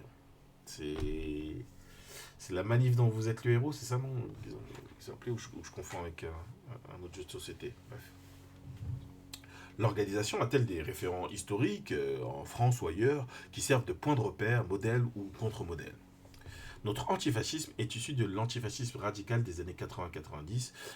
Une partie des membres de notre collectif faisait partie du réseau No Pasaran, certaines, depuis sa création, qui liait, antifascisme radical, qui liait la lutte contre l'extrême droite aux luttes sociales, en particulier celle de l'immigration et les luttes antisécuritaires. La société française contemporaine s'est constituée à la Libération sur le mythe d'une France résistante, et pour cette raison, tous les partis politiques se prétendent antifascistes. C'est pourquoi, pour affirmer notre distance à cet égard, à l'égard de cet antifascisme républicain, et pour être capable d'analyser l'extrême droite dans toutes ses dimensions, et non seulement comme simple ennemi de la démocratie libérale, nous sommes très clairs sur nos positions, non seulement à l'égard du racisme d'État, mais aussi quant aux opérations répressives contre l'extrême droite. Les procédures judiciaires, donc l'interdiction de dissolution, ne sont pas des armes politiques au service de l'antifascisme, mais des outils au service de l'État, tout à fait, qui protègent ainsi le modèle de société qui le représente. De même, nous ne considérons pas le vote comme une arme efficace contre l'extrême droite, car il délègue à d'autres le soin de lui faire barrage. Pas question de signer un chèque en blanc aux partis de droite comme de gauche qui ont montré des années durant de quelle façon ils recyclaient les idées de l'extrême droite une fois arrivés au pouvoir. Autonome donc, notre antifascisme se veut aussi internationaliste, car c'est évidemment la meilleure réponse aux logiques nationalistes, abolition des frontières, libre circulation, solidarité internationale, rejet des logiques de guerre, telles sont les revendications indissociables de notre lutte antifasciste. L'extrême droite se développe dans chaque pays de façon différente parce qu'elle est le produit de la société qui la voit naître. C'est par la connaissance de la diversité des situations que l'on peut mettre en perspective sa propre situation, saisir les enjeux de l'antifascisme ici et là-bas et organiser des réseaux de solidarité antifasciste internationale. Alors attendez, que je regarde où est-ce que ça s'arrête, parce qu'il y a 21 pages. Ouais, ça s'arrête au bout du bout. Ok. Il y a 21 pages, on est à la 12e. C'est de voir là, je vois que mon esprit il vacille un peu, donc c'est de voir jusqu'où je peux aller. D'ailleurs, où est-ce qu'il y a la jeune garde? Ouais, c'est à la page 16, ok. Donc je pense qu'on va essayer d'aller jusqu'à la page 16, faire une petite pause là, puis repartir quoi. Repartir sur la jeune garde et se terminer sur Bad Bunny qui est au Super Bowl. Ah ouais, ça parle des OFF Paris, voilà, on en était là. Comment définissez-vous le fascisme? Quelles sont les forces fascistes que vous identifiez comme actives et dangereuses aujourd'hui? Le fascisme, faut-il le rappeler, est un produit de l'entre-deux-guerres. Il s'agit, pour paraphraser Pascal Horry, d'une droite extrême vécue dans un style de gauche extrême. C'est une vision du monde autoritaire, populiste, antisocial, antiprogressiste, aristocratique, impérialiste et nationaliste. Tout ça est vrai. Si le fascisme cherche à renverser et éliminer le pouvoir en place avec les classes dirigeantes, c'est pour installer à la place une nouvelle élite amenée à diriger la nation. C'est également une idéologie où le culte de la violence, qu'elle soit physique ou idéologique, est une valeur positive si l'on s'en tient à la définition du fascisme que l'on vient de donner. Il n'y a aujourd'hui quasiment aucun groupe nationaliste français que l'on pourrait qualifier de fasciste au sens historique. En dehors de l'Action française et dans une certaine mesure des collectifs issus de l'ex-Bastion social, lui-même issu pour l'ensemble du GUD, la plupart des groupes d'extrême droite actuels n'ont pas de programme politique abouti et ne se rattachent pas à un courant idéologique précis. Certains groupuscules ont pu jouer sur l'esthétique fasciste ou une espèce de nostalgie pour se faire remarquer, comme la dissidence ou les OFF Paris, mais en dehors de ces aspects folkloriques, le contenu politique de la plupart de ces groupes est plutôt sommaire. Racisme, islamophobie, nationalisme, haine des immigrés, rejet de l'homosexualité, défense de la tradition, entre guillemets. Ces groupes n'en sont pas moins dangereux, car leur vacuité idéologique est souvent compensée par un activisme violent. Agression de militants et de militantes et de sympathisantes de gauche, attaque de locaux syndicaux, occupation de locaux d'associations venant en aide aux migrants et aux migrantes. Au niveau national, on peut évoquer parmi les plus actifs les identitaires et l'Action française. On assiste également au développement de groupes locaux dans plusieurs villes, parfois avec succès comme à Lyon. Précisons au passage que nous ne considérons pas le Rassemblement national, par exemple, comme un parti fasciste ou même néofasciste. Le Front national a certes eu des cadres et des militants et militantes se revendiquant comme tels, comme François Duprat, qui fut numéro 2 du parti dans les années 70, le service d'ordre du FN, donc le DPS dans les années 90, pouvait rappeler des éléments du fascisme italien historique, avec ses bandes armées qui attaquaient ses opposants et opposantes avec une structure et un fonctionnement paramilitaire, mais définir le Rassemblement national de Marine Le Pen comme un parti fasciste est, selon nous, contre-productif, car non seulement il est assez facile de démontrer que ce n'est pas vrai, mais en plus, cela n'est pas utile pour le développement pour ce qu'il est. Un parti nationaliste, populiste et antisocial, ce qui est déjà beaucoup. C'est d'ailleurs pour cette raison, et aussi parce que le mot fascisme, mis à toutes les sauces, s'est un petit peu vidé de sa substance, que nous préférons parler d'extrême droite. Ce terme a l'avantage de ne pas avoir d'ancrage historique limité dans le temps, contrairement au fascisme, et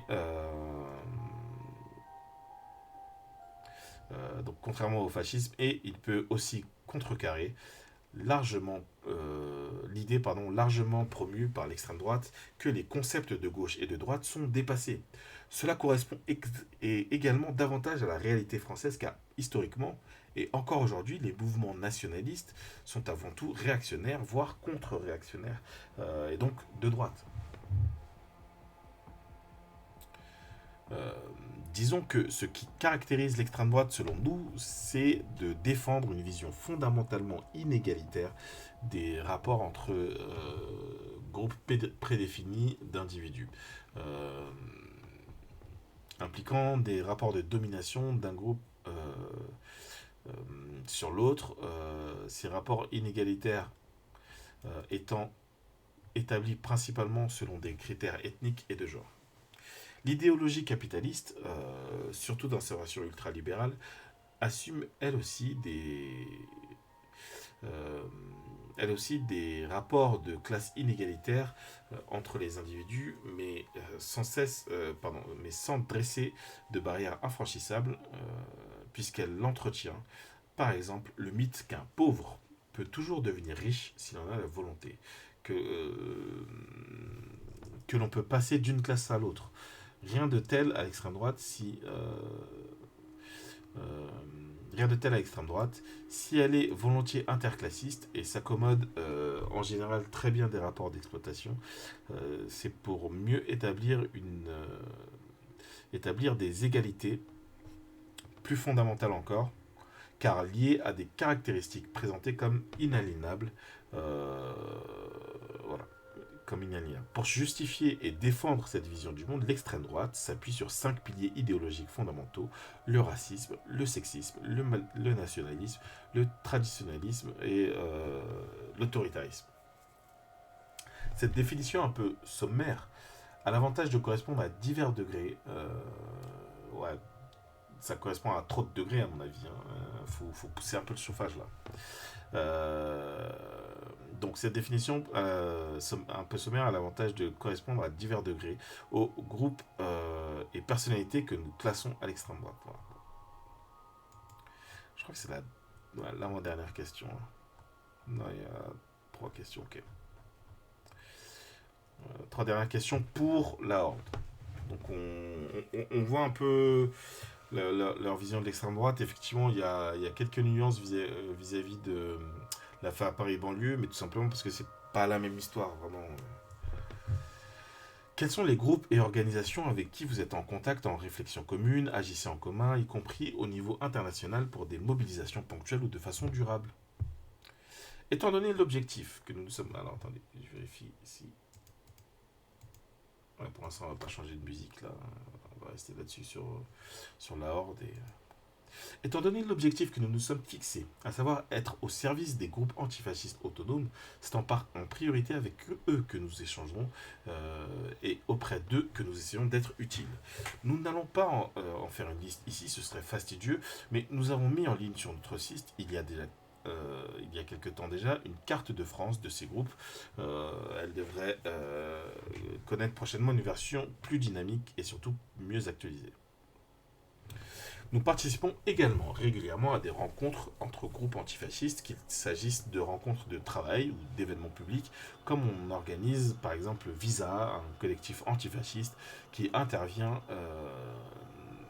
principalement sur le champ syndical, mais aussi en soutien aux résistances qui s'organisent dans les villes gérées par le RN. À travers la diffusion de notre matériel ou en essayant de répondre aux gens qui nous sollicitent, c'est aussi des individus sensibles à la lutte antifasciste, mais qui ne sont pas organisés collectivement, que nous adressons et que nous accompagnons dans leur lutte au quotidien, en particulier en milieu rural ou périurbain, là où le maillage militant est souvent le plus faible. Enfin, depuis de nombreuses années déjà, nous collaborons régulièrement avec divers groupes, sites et revues de lutte contre l'extrême droite, en particulier en Allemagne, en Suisse, en Angleterre et aux États-Unis. Comment voyez-vous la relation entre la lutte antifasciste et d'autres combats, antiracistes, féministes?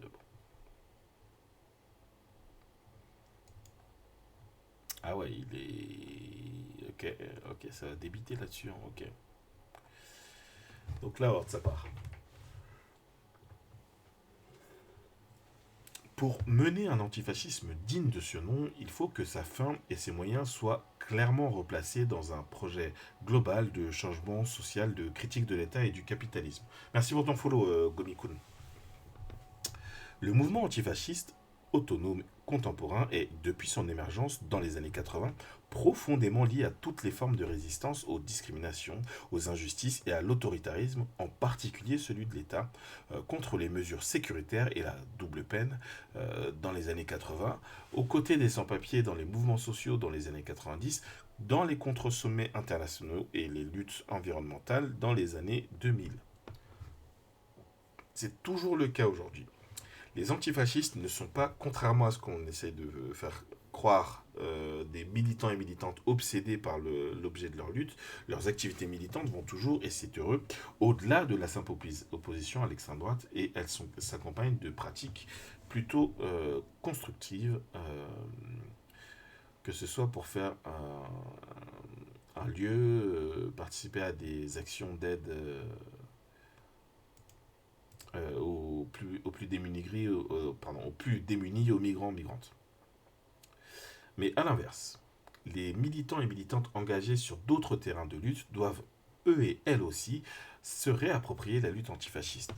Il est dangereux quelle que soit la lutte que l'on porte, de ne pas être vigilant ou vigilante sur ce point, car aujourd'hui plus que jamais, l'extrême droite tente de s'inviter dans les mouvements sociaux.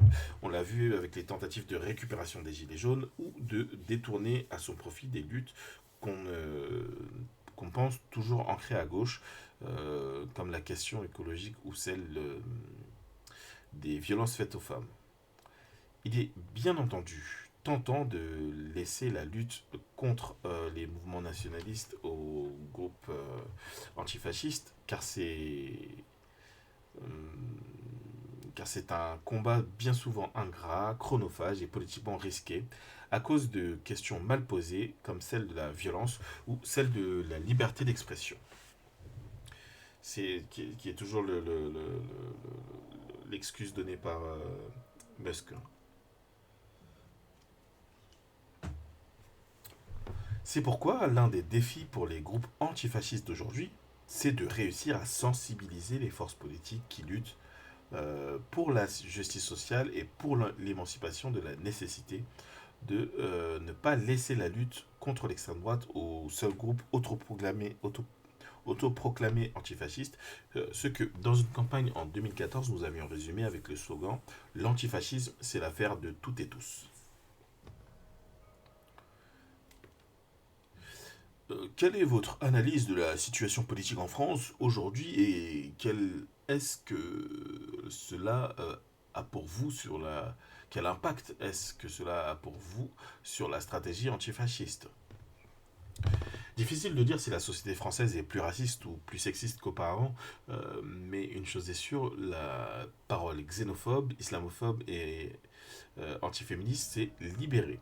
Non seulement elle sature les réseaux sociaux et tourne en boucle dans une partie des médias mainstream, euh, comme Sud Radio ou CNews, mais elle continue paradoxalement à passer pour une forme de résistance à la bien-pensance, euh,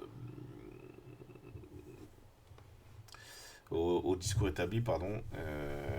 Bon, j'essaie de réfléchir à un truc, mais bref.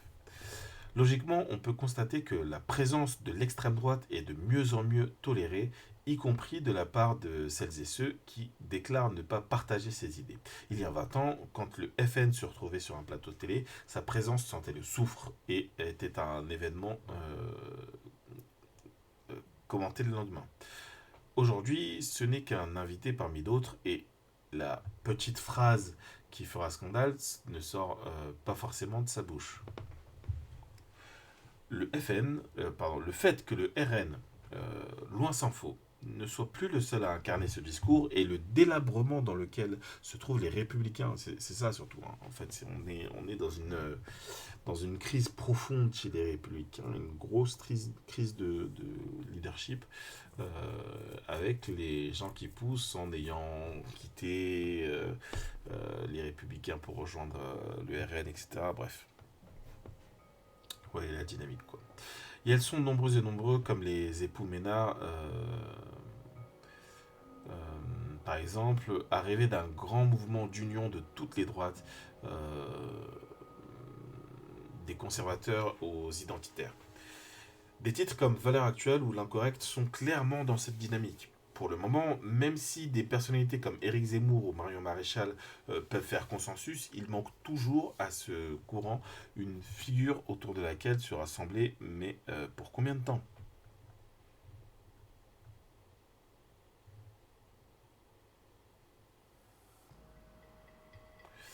Euh, Pardon, j'ai perdu, ouais, j'en étais à Zemmour et compagnie, quoi.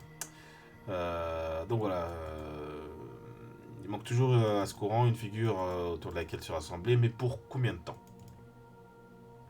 Cette banalisation de l'extrême droite et de ses idées est bien sûr rendue à la fois possible par un contexte de crise économique qui favorise le repli sur soi et par la prétendue virginité politique, donc virginité entre guillemets, politique des mouvements nationalistes qui n'ont été associés à aucun gouvernement depuis plus de 70 ans. Ce truc de bah on n'a jamais essayé quand même, bon. C'est bizarre, ça profite jamais au NPA ce discours-là. C'est bizarre quand même. Hein. Il y a plein de trucs qu'on n'a pas essayé, mais c'est toujours eux qu'il faudrait essayer. Quoi. Bon. Mais elle est aussi le fruit du travail métapolitique effectué par l'extrême droite elle-même, qui a su depuis une quinzaine d'années faire évoluer son image au point d'être parfois méconnaissable ou dans un renversement des valeurs plutôt culotté, se faire passer pour une victime en particulier par une manipulation crapuleuse de la liberté d'expression.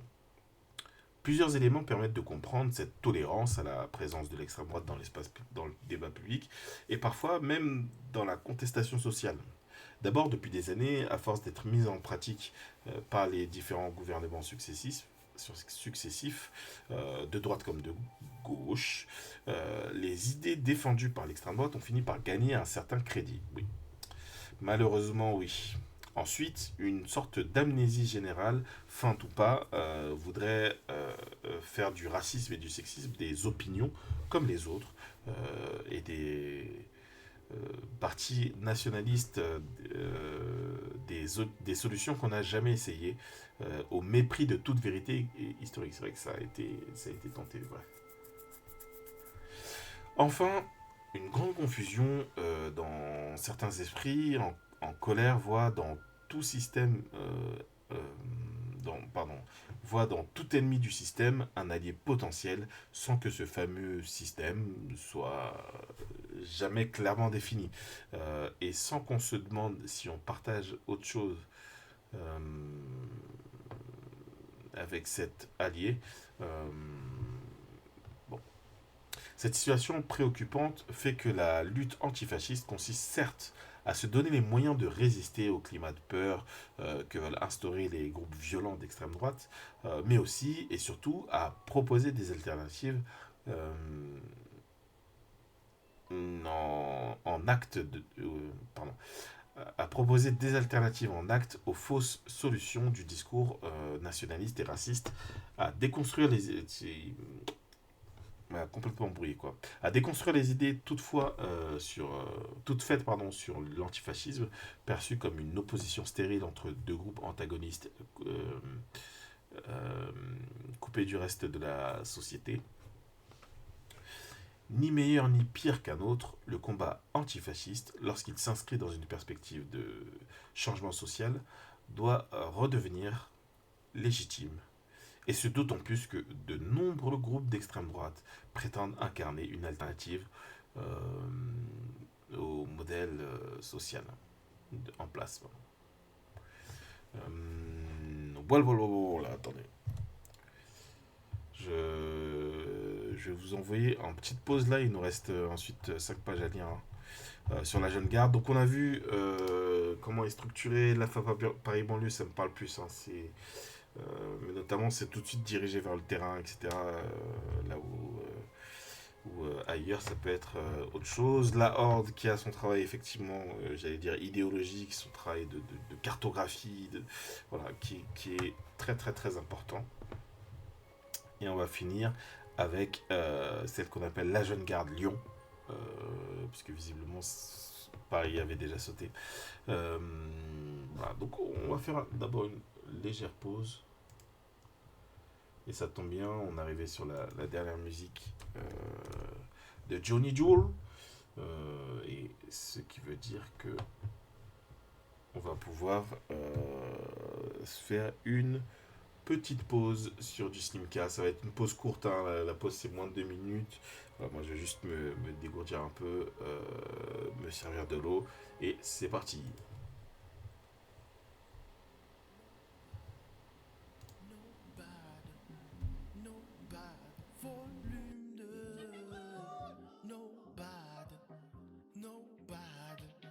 No Bad volume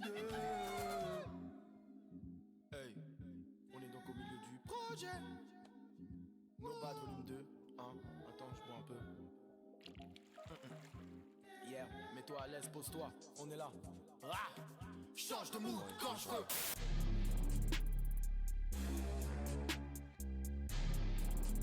Hey.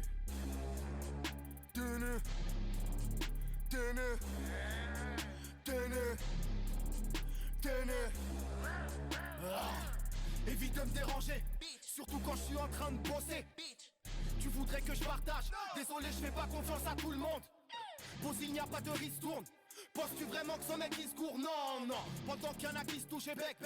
Moi j'avance tranquille vers mes objectifs. Brassard comme le maillot autour de mon bras. Tu fais partie de la team, écoute qu'on gratte. On crée notre mouvement sans t'es sûr qu'on gratte. En train d'espionner, posé sur ton bras.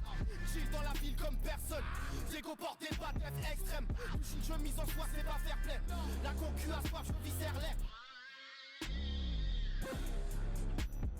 Ouais. J'arrive dans le but, je fais un lobe. C'est que la moitié du projet. Des oreilles saines, je vois que tu cogites. Attends, c'est le deuxième, es-tu prêt pour la suite? Je suis réel, tout ça est possible.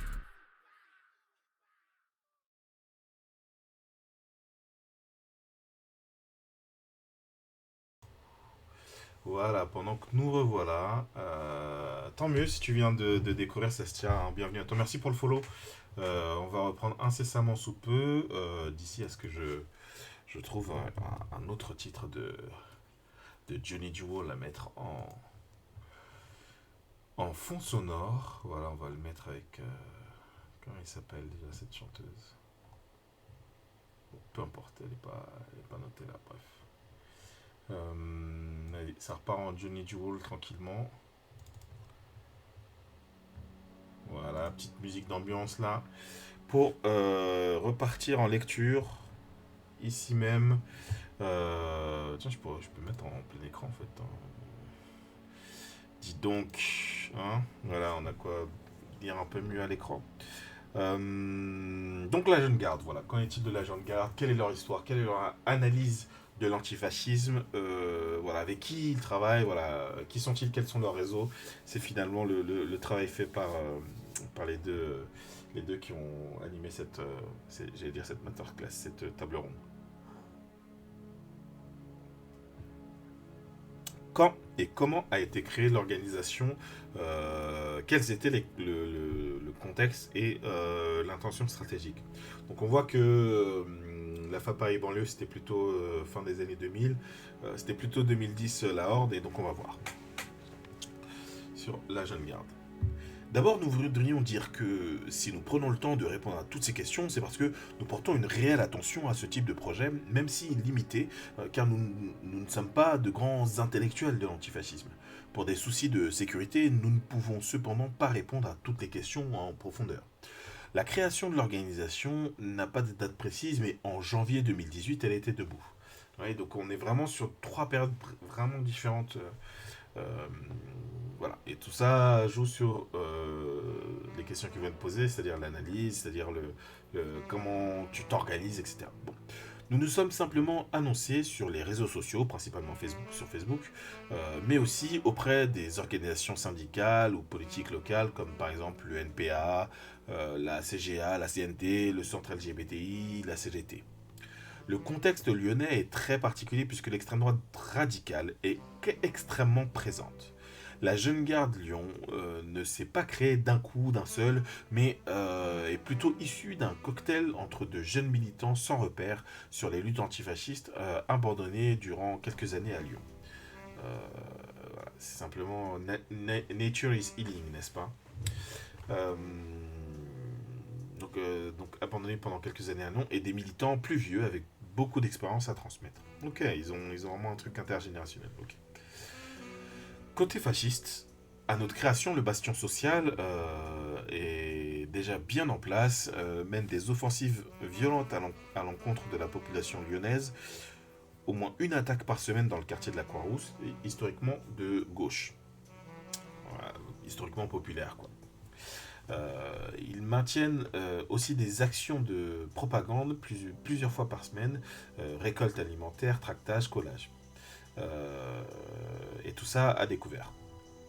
Le point central de leur activité est la tenue d'un local, euh, le pavillon noir, situé dans le Vieux Lyon. À ce moment, il existait encore publiquement un local de l'Action française, un local du Parti nationaliste français, ainsi que les deux locaux de Génération Identitaire, les seuls toujours ouverts. Un petit indicateur sur la situation des fascistes lyonnais au moment de notre création: tous les groupes lyonnais, tous, ont leurs photos floutées sur les réseaux sociaux et tiennent des activités quotidiennes publiques, ont leurs photos non floutées pardon, sur les réseaux sociaux et tiennent des activités quotidiennes publiques. Par exemple, tous les mardis soirs, à tel endroit, il y a un tractage. Si côté fasciste tout roule, ce n'est vraiment pas le cas dans notre camp. Côté antifasciste, cela fait plusieurs années qu'il n'y a plus de réponse conséquente face aux avancées fascistes. Euh, il n'existe plus d'outils d'autodéfense et encore moins d'outils permettant de les faire reculer. Cela s'explique notamment par l'accaparement de la lutte antifasciste par quelques autonomes à la devanture radicale, entre guillemets, qui en réalité n'assument aucun rapport de force concret avec les groupes fascistes. Ce qui provoque une fuite des organisations traditionnelles et propice à la lutte antifasciste. Nous pensons notamment à la CGA, aux syndicats, au NPA. Le peu d'initiatives existantes sont lancées par le GAL, pardon j'ai dit la GAL, c'est le GAL, le groupe antifasciste Lyon et environ, avec des rassemblements qui ne dépassent que trop rarement la centaine de personnes, sans service d'ordre et avec des pratiques non unitaires. Et donc il y a toute une culture politique avec laquelle ils sont arrivés, quoi. Notre tâche était donc simple. Dans un premier temps, exercer une autodéfense de nos manifestations et rassemblements, mais aussi opposer un véritable rapport de force quant aux attaques fascistes, notamment sur le quartier de la Croix-Rousse. Redonner confiance dans la pratique à notre camp et inciter les organisations à mener à nouveau des initiatives antifascistes. C'est pourquoi nous avons lancé une interorganisation contre le local fasciste du bâtiment social. C'est vrai que c'est un truc qu'ils ont beaucoup martelé. Je crois qu'il a encore ouvert, hein, ce local, non? Il est encore... l'une des organisations fascistes les plus en vue et aussi la plus active dans les rues lyonnaises, mais aussi, donc ils ont aussi mené un travail complètement abandonné les années précédentes auprès des habitants et habitantes et commerçants et commerçantes, notamment dans le Vieux-Lyon. Nous faisons le choix plus généralement de viser des objectifs très précis pour avancer petit à petit avec le plus d'efficacité possible, plutôt que de nous éparpiller dans tous les sens avec des mots d'ordre satisfaisants mais non concluants. Euh, Qu'est-ce que tu dis? Salut Brigata, ça va ou quoi? C'est un peu mensonger. Qu'est-ce qui est un peu mensonger de ce que faisait le GAL? Donc le groupe Antifa Lyon et environ faisait beaucoup de travail, mais les militants qui ont créé la Jeune Garde n'aiment pas les autonomes, d'accord. On sent en tout cas qu'il y a il y a une culture de l'organisation. On sent qu'il y a ce truc-là, quoi. Donc ils n'aiment pas les autonomes et l'antifascisme autonome représenté par les actions antifascistes, tout à fait. Le storytelling est assez violent pour quelqu'un qui milite dans l'antifascisme depuis bien avant. Et le gars a déjà fait des cortèges à bien plus, pardon, mais c'est un peu présomptueux et peu respectueux du travail des autres camarades. Merci d'apporter la contradiction, parce que ce dont tu parles, voilà, les actions antifascistes, etc., justement, c'est des groupes qui ne sont pas représentés là dans cette table ronde. Du coup, bon, ça sort dans leur discours à eux où tu vois que c'est leur point de vue et je pense que je sais pas à quel point ils voient précisément comme ça, mais en tout cas, c'est une analyse qui sert aussi à eux se placer sur le marché, entre guillemets, quoi. Je ne devrais pas le dire comme ça, mais vous voyez ce que je veux dire, quoi. Donc on était sur Bastion Social, ouais, donc sur le local de Bastion Social, voilà. Euh, bon, ouais, on a été à cette question-là. L'organisation a-t-elle des référents historiques? Et donc là, on va voir quelles sont leurs références. En France ou ailleurs, qui servent de point de repère, modèle ou contre-modèle. Bon, le nom Jeune Garde n'est pas un hasard. Il fait évidemment référence aux jeunes gardes socialistes et communistes qui virent le jour dans les années 30 en réponse aux offensives fascistes. Nous pensons sincèrement que l'autodéfense doit faire partie intégrante de la lutte antifasciste, tant la violence fait partie intégrante des pratiques fascistes. Évidemment, la période des années 30 n'est pas tout à fait le même contexte qu'aujourd'hui et nous devons adapter nos pratiques à la situation actuelle. Cependant, nous prenons exemple dans la discipline et l'efficacité de ce type d'organisation. La volonté de ces organisations de faire de la lutte antifasciste une lutte massive de classe est primordiale pour nous. A contrario, nous avons observé ces dernières décennies un déclin assez conséquent du mouvement antifasciste. Enfermé dans des codes qui lui sont propres, notamment en développant une subculture, culture skinhead, punk, parfois même à effet repoussoir pour le reste de notre classe. Certains groupes autonomes se sont appropriés la lutte antifasciste, en partie par souci de recherche de radicalité politique, entre guillemets, mais aussi parce que les organisations plus traditionnelles du mouvement ouvrier ont abandonné les pratiques d'autodéfense. Une partie de la jeunesse militante s'est donc logiquement tournée vers des groupes apparaissant un peu plus offensifs. Nous nous sommes inspirés aussi des exemples d'autodéfense plus actuels, comme ce qu'il peut se passer notamment en Turquie ou en Grèce, dans certains quartiers ou campagnes. Si volontairement nous ne prenons pas de position claire sur le fait de nous ranger derrière des mouvements communistes, libertaires ou socialistes, c'est que nous avons la volonté commune et le souci stratégique de l'unité pour combattre le fascisme. Comment définissez-vous le fascisme Quelles sont les forces fascistes que vous identifiez comme actives et dangereuses aujourd'hui? Euh, avant de voir la réponse, je vais voir ta réponse à toi.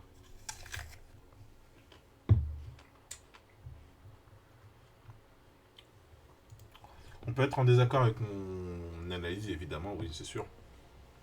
Mais j'ai un désaccord politique avec la jeune garde sur la conception même de l'antifascisme. Justement, ça va être le sujet là. Et si je ne nie pas le travail de la jeune garde, la tendance au storytelling en minorant les travaux des autres me gêne un peu. Ils ne disent pas non plus qu'il existait une jeune garde Paris de 2005 à 2011 qui était un groupe Redskin, skinhead antifasciste, proche du Rage Paris et du Saint-Sauveur. Okay. Et qu'ils leur en ont même pas parlé. Ok.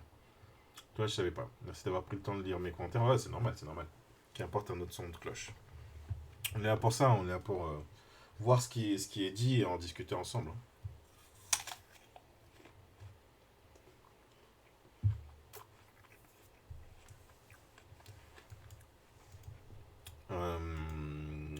Et du coup, ouais, justement, il est évoqué la dissolution de la jeune garde Paris. Et du coup, ça doit être celle dont tu parles. Et pas celle qu'ils ont. Pas leur antenne à eux qu'ils ont montée plus tard, quoi. Bref. Nous définissons le fascisme comme un mouvement plus ou moins indépendant des organisations qui sont proclamées. Comme cela peut être le cas pour le communisme ou le capitalisme. Le fascisme est une société qui ne rompt pas avec le capitalisme dans son mode de production, mais qui est capable d'être en opposition avec des franges entières de la bourgeoisie. Si la bourgeoisie peut très bien s'accommoder d'une société fasciste pour préserver ses intérêts, il est important de noter que les fascistes se développent dans une certaine autonomie vis-à-vis de la bourgeoisie. Oui, oui, si on veut. Bon, c'est quand même beaucoup de bourgeois aussi, les fascistes, mais oui.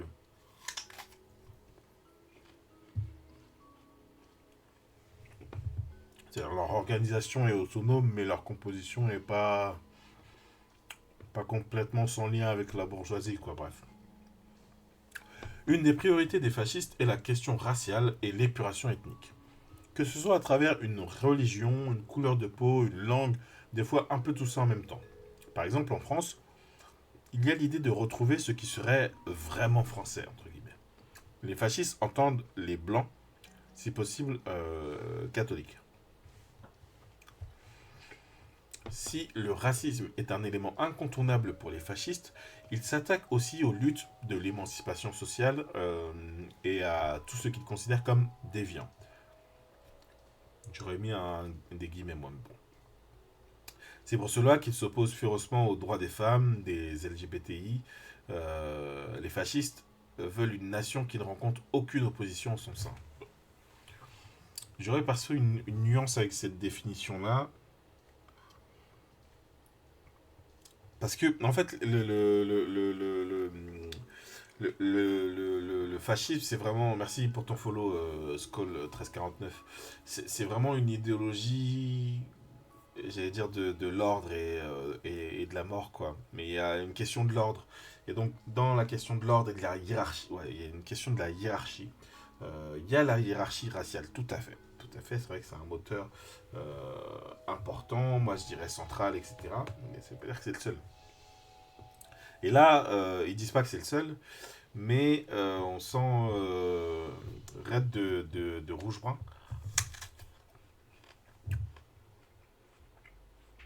On sent. On sent. Pardon, du coup, ça m'a perturbé. Oui, on sent que. Il y a vraiment ce truc de. Ah, il s'attaque aussi à. Mais en fait, L'antiféminisme est un truc vraiment central dans le fascisme et, euh, et les LGBTI-phobies le sont aussi. On voit tout de suite, exemple très simple, tout de suite quand il y a une percée électorale du RN aux dernières élections européennes, tout de suite, il me semble, t'as des militants d'extrême droite, c'est vraiment la question, il me semble que c'est la question de la transphobie, non, c'est l'homophobie. Tout de suite, c'est vraiment l'idée d'aller agresser les homosexuels, etc. La transphobie, c'est un énorme moteur de, de, de, de développement, de circulation des idées fascistes, etc. En fait, c'est tout ça à la fois, quoi. C'est tout le truc du masculinisme, tout le truc de du mouvement incel avec le Gamergate, etc. Toute la question de la place des femmes, c'est vraiment un truc qui mobilise à fond dans ces bases sociales-là, quoi.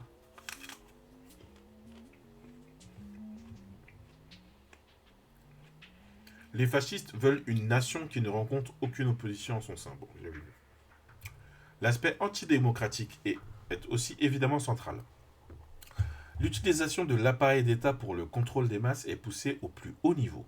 Cela s'accompagne d'une violence extrême avec la formation de milices, avant l'accès au pouvoir et même possiblement après, quand bien même les fascistes contrôleraient la police et l'armée.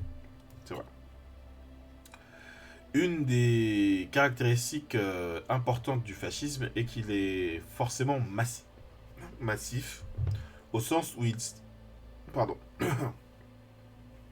Au sens où il appuie sa légitimité sur l'engagement des masses dans le projet politique fasciste.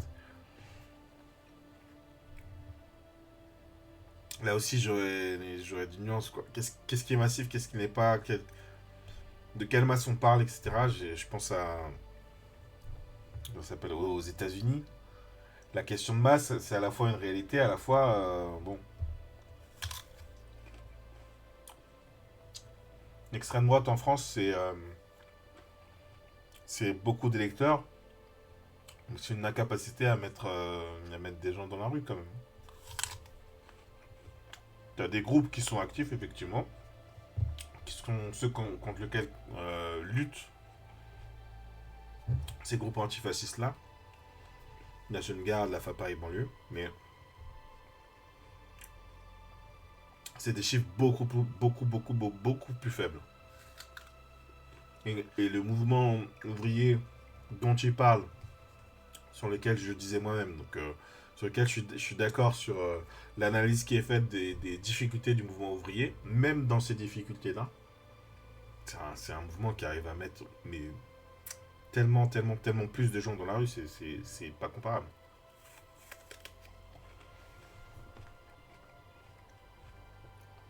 Du coup, je sais plus où j'en suis. La police et l'armée, machin, voilà.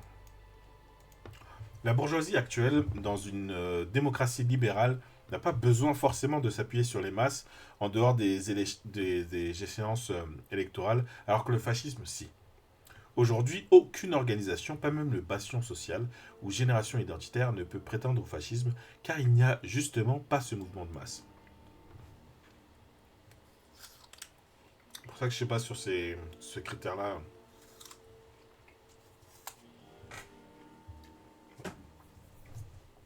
Si les scores électoraux du Rassemblement national sont massifs, cela n'a pas de traduction concrète dans les mobilisations de masse de rue, par exemple, ou dans la formation de milices. Voilà, c'est ce que je disais. Ouais. Cependant, ces dernières années, l'extrême droite et les réactionnaires de tout poil ont marqué des points de façon conséquente dans la bourgeoisie et la société dans son ensemble. Des mots d'ordre racistes islamophobes comme ceux de Génération identitaire sont maintenant repris dans l'ensemble de la sphère politique et médiatique. Bon, là, c'est une analyse qui rejoint par certains aspects celle de la FAPA et banlieue et que je rejoins aussi sur la diffusion des idées fascistes. Lors des manifs pour tous, l'action française a réussi à influencer une grosse partie de la jeunesse, mais aussi à recruter de futurs militants. Le mouvement des Gilets jaunes est aussi un marqueur préoccupant. L'extrême droite tente dorénavant de s'accaparer ouvertement des mouvements sociaux de masse. Euh, bon, là, ils sont là, cette table ronde, elle a lieu en 2020. Donc les Gilets jaunes, il n'est arrêté au moment où ils interviennent que par le confinement. Et voilà, ils sont vraiment, c'était vraiment en plein les 2 ans depuis 2010, les 2 ans de mouvement, etc. Donc c'est très vivace. Mais la réalité, c'est que c'est quelque chose qui existe plus trop, la tentative de récupérer des mouvements de masse, quoi. Quand, euh, quand justement on parlait du mouvement du 10 et du 18, qui est une initiative qui vient plutôt des milieux confus, etc., un peu complotistes sur les bords et tout, euh, qui fait fermer sa gueule à l'extrême droite parlementaire, quoi. Il y a un moment où ils sont complètement en retrait parce que justement il y a pas moyen. Alors on est loin du point de départ qui est confus. Là on est vraiment dans un mouvement qui était très teinté à gauche. Euh, je sais plus pourquoi je dis ça. Bref. Le mouvement des Gilets jaunes, ouais, voilà, il parlait du mouvement des Gilets jaunes. Bon. Heureusement, la riposte de notre camp social a su dégager les fascistes en milieu de mouvement. Mais cet exemple est inquiétant parce que, dans un premier temps, nos organisations politiques ont eu peur, notamment à Lyon, d'occuper la rue aux côtés des Gilets jaunes. Il n'est pas possible pour nos organisations de fuir des mouvements sociaux à cause de la présence fasciste. Celle-ci manifeste une montée en puissance réelle et il faut la stopper. Est-ce que c'est une question de peur? Je sais pas, mais en tout cas c'est une question importante. C'est quel rapport ont les organisations du mouvement ouvrier avec les masses? Et est-ce qu'il y a il y a quelque chose qui se noue là voilà, de la difficulté à aboutir à quelque chose avec ces mouvements sociaux? Bref. Si le. Bon, même si la clé finale, c'est le pouvoir que te donne la Cinquième République et l'opiniâtreté, pour ne pas le dire autrement, d'Emmanuel Macron. Si le groupuscule d'extrême droite le plus dangereux actuellement est Génération Identitaire, par l'influence qu'il a réussi à obtenir et par l'extrême radicalité dont il fait preuve, les exemples à Lyon ne manquent pas, l'organisation qui a le plus de potentiel, entre guillemets, fasciste, reste le RN.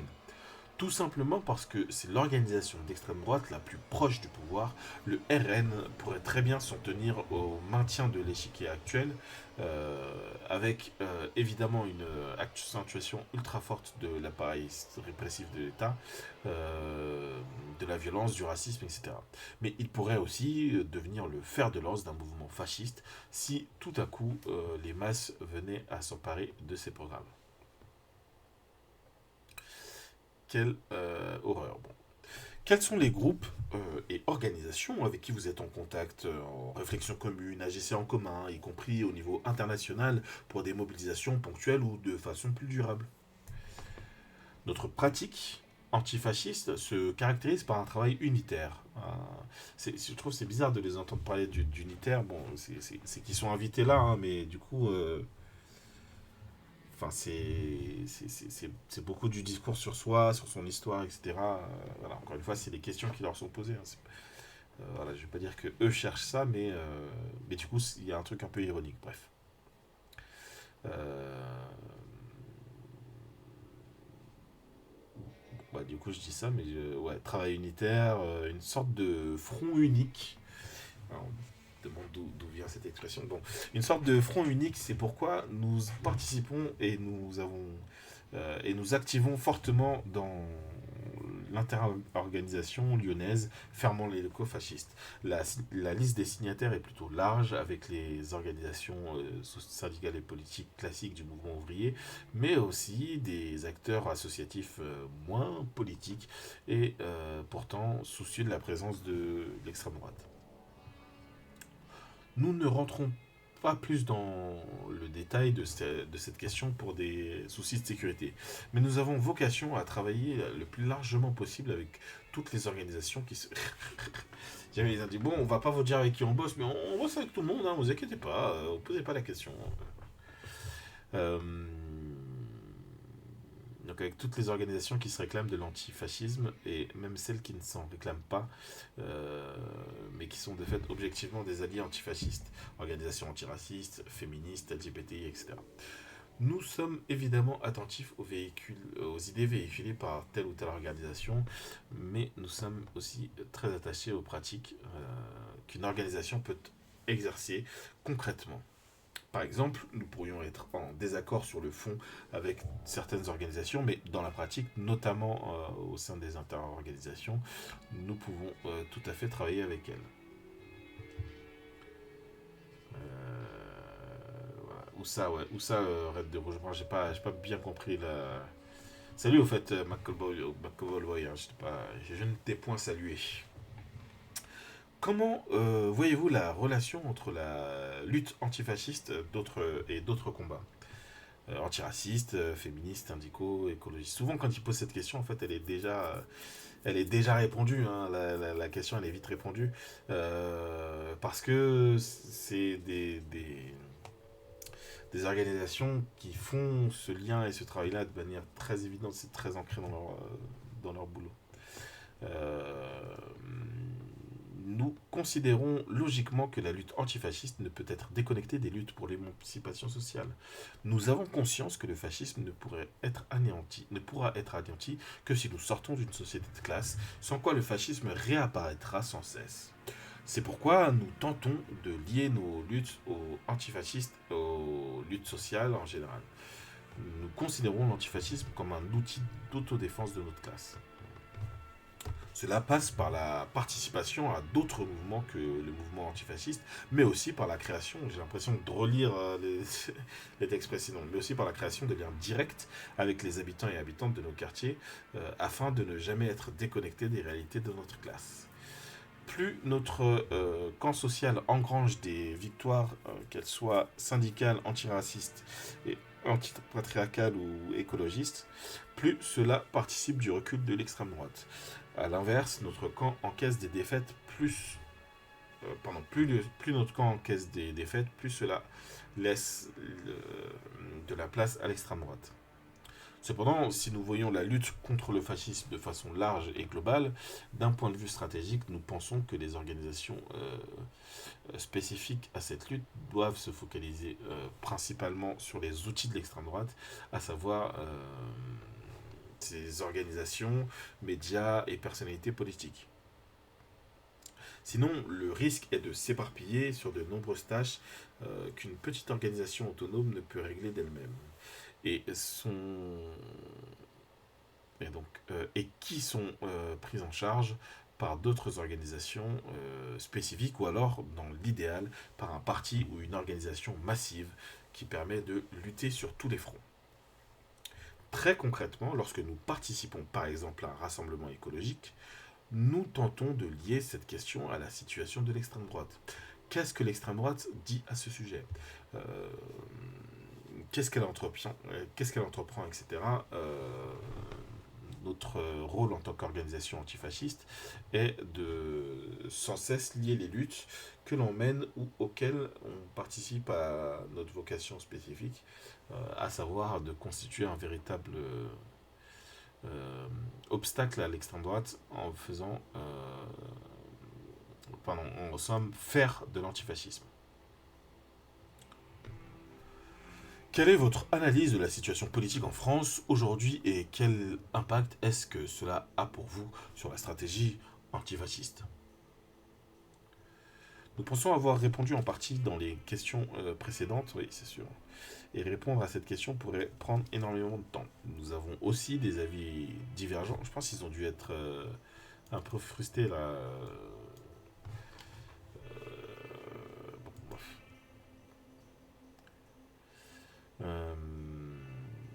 Nous avons aussi aussi des avis très divergents au sein de notre organisation sur la situation politique globale. Mais nous sommes évidemment plus ou moins en accord sur la situation de l'extrême droite. Très brièvement, nous pensons que l'extrême droite représente un véritable danger. D'une part, quotidiennement à Lyon, les groupuscules fascistes ont réussi à imposer leur calendrier et ont pu mener de véritables ratonnades. Après, il y a d'autres noms. Bref, des expéditions punitives sans rencontrer aucune opposition, heureusement moins dorénavant. D'autre part, sur le plan national, une organisation d'extrême droite, le RN, est aux portes du pouvoir. Évidemment, le contexte y est pour beaucoup. Crise économique et sociale, remaniement gauche-droite, euh, échec sur échec de notre camp, etc. Petit coup d'eau.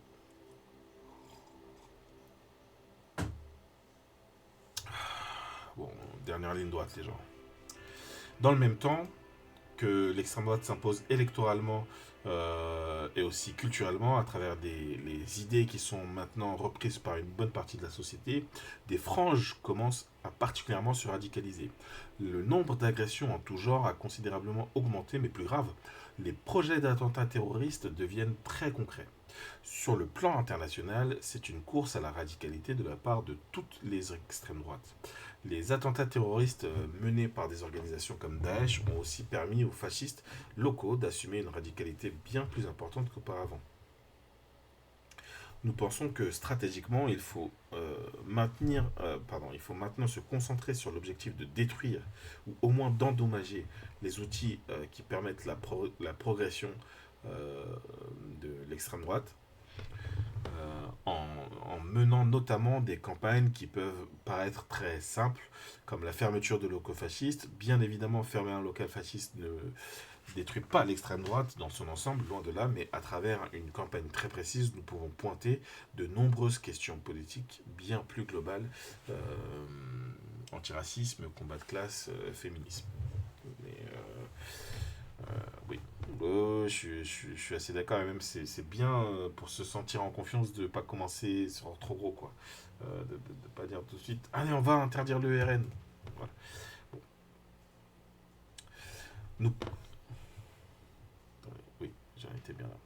Nous considérons l'antifascisme comme une sorte de service à notre classe et allant même jusqu'à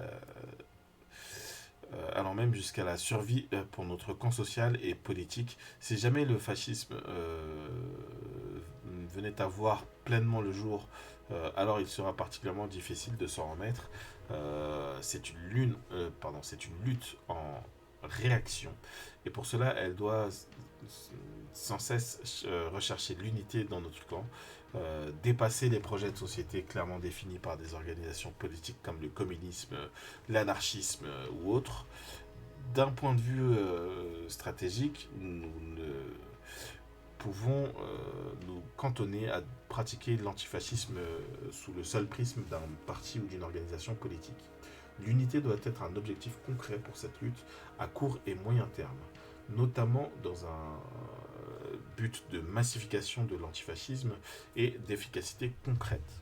L'antifascisme doit cependant être lié et entretenu par les organisations du mouvement ouvrier,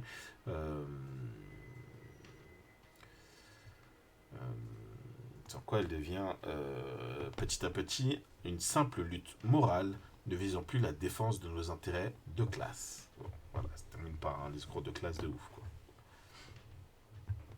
C'est pas pour vous déplaire, hein, c'est pas pour vous déplaire. Sauf que l'antifascisme n'est pas uniquement être un obstacle à l'extrême droite, mais aussi tout ce qui l'a produit. C'est pourquoi l'antifascisme est surtout issu de mouvements révolutionnaires et non réformistes, s'attaquant à la police comme institution, tout à fait, à l'État, voilà. Car le fascisme, c'est déjà 50 morts par la police par an, sans condamnation des flics. Bref, l'article qu'on a lu,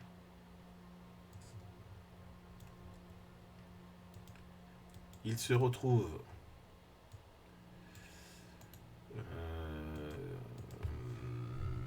voilà, sur les internets, si vous voulez lire ça. Donc c'est un article de 2020. Tiens, je vais repasser en facecam vite fait.